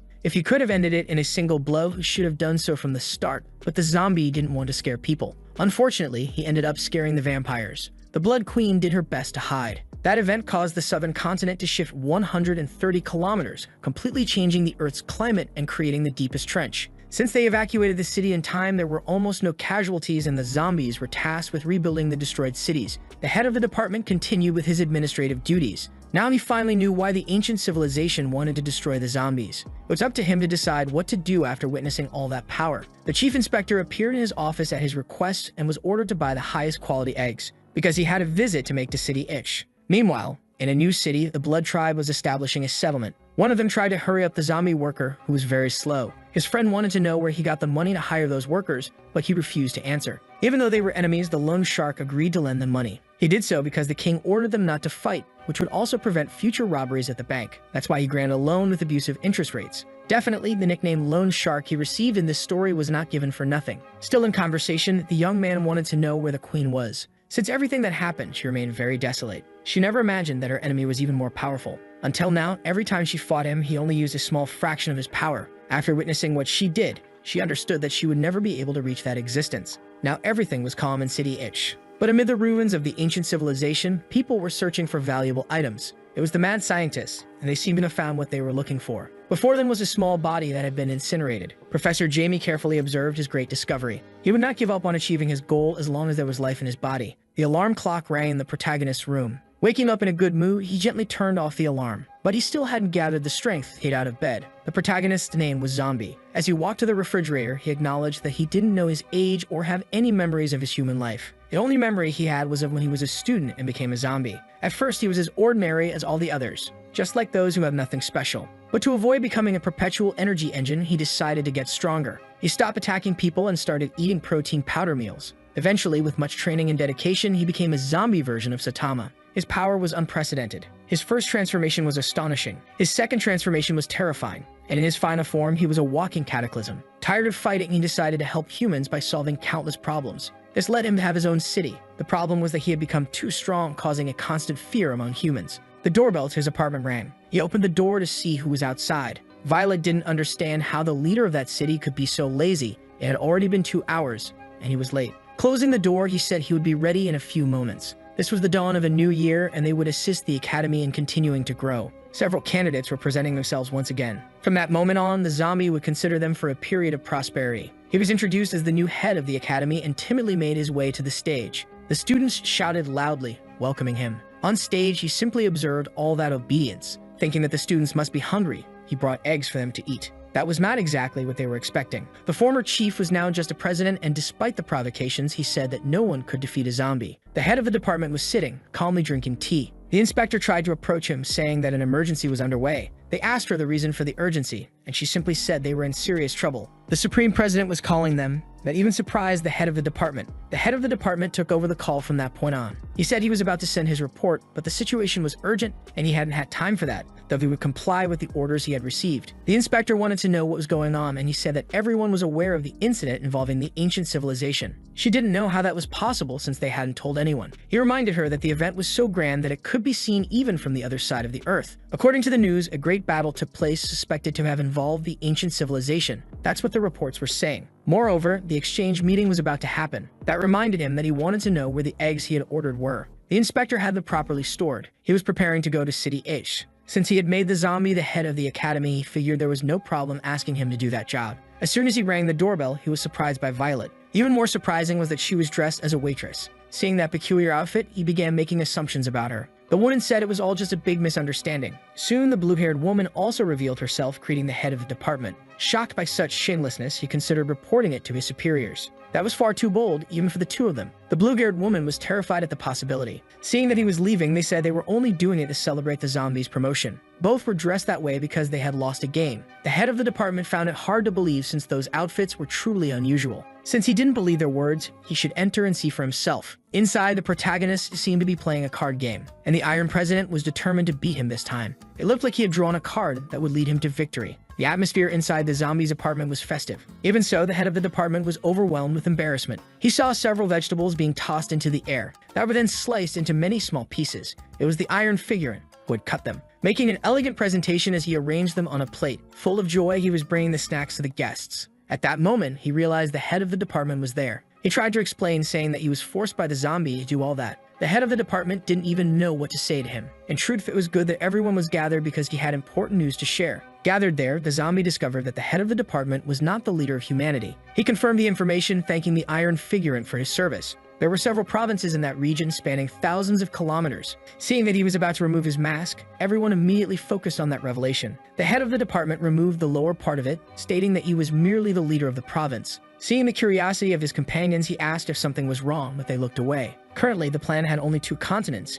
and because of that, only 2 countries as well, Country A and Country B. They resided in Country A. As a great scholar, he began recounting the early history of these 2 countries and the conflicts between them. The zombie wanted to know more about the exchange meeting. It was a friendly celebration involving sports, as if it were a great global military exercise held every 4 years. Hearing this, the zombie thought it made no sense at all. The last competition had been about eradicating zombies. A single member of the neighboring country had managed to exterminate 8 million. Impressive numbers for the protagonist's base form, which was not so confident. Since he had been promoted to the position of chief, he should participate as well. The zombie realized that this girl truly believed he was human. The head of the department said that it was up to them to propose the event this year, and he would never put the zombies in danger. The protagonist wanted to know more about what federalism and monarchy meant. In another part of the country, important people were aboard a plane. Those girls had been categorically summoned there. That was the headquarters of Country B, and they had images of the battle that took place on the moon. The man asked them to analyze the images as they had been received from Country A. The girl handled the photo without showing any impression.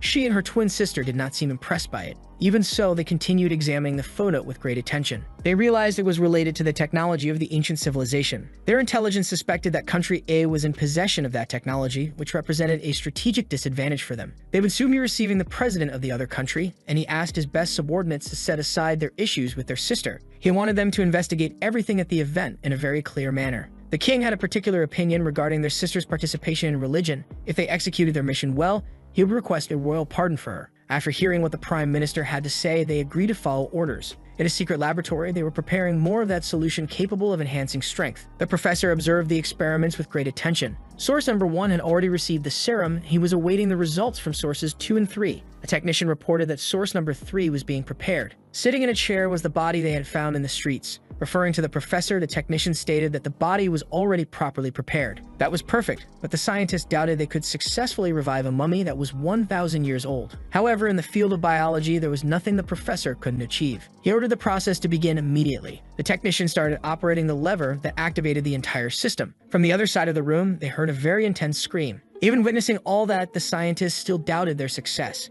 If they managed to resurrect such a powerful figure, it would truly be a complete miracle. Energy and serum began to flow into that dried-out body, until finally the process was complete. With great curiosity in their eyes, they waited to see the results of their actions. A faint cough could be heard, and the small scientist was extremely excited. Contrary to what he had imagined, the revived person appeared to be extremely ordinary and unremarkable. His expectations were shattered, and he thought the process had failed. He had expected to resurrect an ancient and powerful figure, but all they had was a middle-aged, bald man. The scientist wasted no time approaching the newly revived man. He wanted to know who he was and where the powerful figure had gone. The bald man said that he was indeed from the ancient civilization and wished to be spared. The scientist called him a liar since he looked nothing like the image they had. The man said he was just an engineer. He didn't know how to fight. He designed armors, and there was nothing wrong with making cool armors. Outside the lab, the professor continued observing with great interest. It seemed even he was caught off guard by this. Seeing that the professor had turned his back on him, the bald man suggested they have a conversation since they were both men of science. That piqued the professor's interest a little.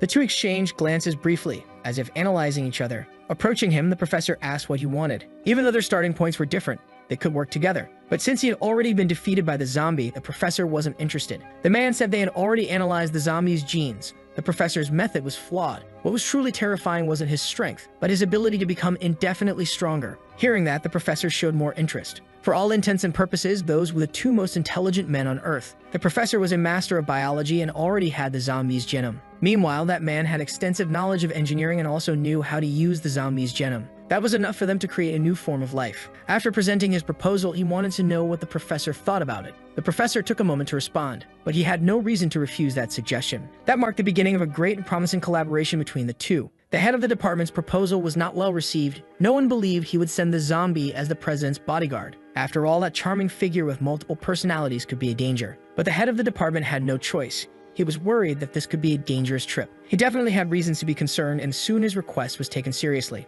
The matter had already been decided. The president specifically requested a bodyguard from that province. Moreover, with just a simple favor from the president, no one would ever question the zombie's identity again. However, they still couldn't reveal that he wasn't human. The entire province would have to answer to him, and the protagonist was allowed to take 2 trusted people with him. They wished the new chief all the best and good luck, as he would now be the representative of the province. At the top of the city hall, a certain zombie remains in timeout. Meanwhile, the protagonist is with some of his subordinates. For the mission he had received, he could take 2 trusted people with him. He wanted to know who was willing to accompany him. Silence filled the meeting room. Since the fiscal year closing was underway, the lone shark couldn't go with him. The others also already had their excuses prepared. The most bizarre among them wanted to accompany the boss, eager to prove that they were reliable to the humans. He was touched by the enthusiasm of both. Outside, he took them for a walk. During the trip, they unexpectedly ran into some people. The women were already waiting for the zombie, and the blue-haired woman found those dogs extremely adorable. She approached one of them to give it some affectionate pats. The grotesque dog responded that if she did that again, it would chew her up until there was nothing left.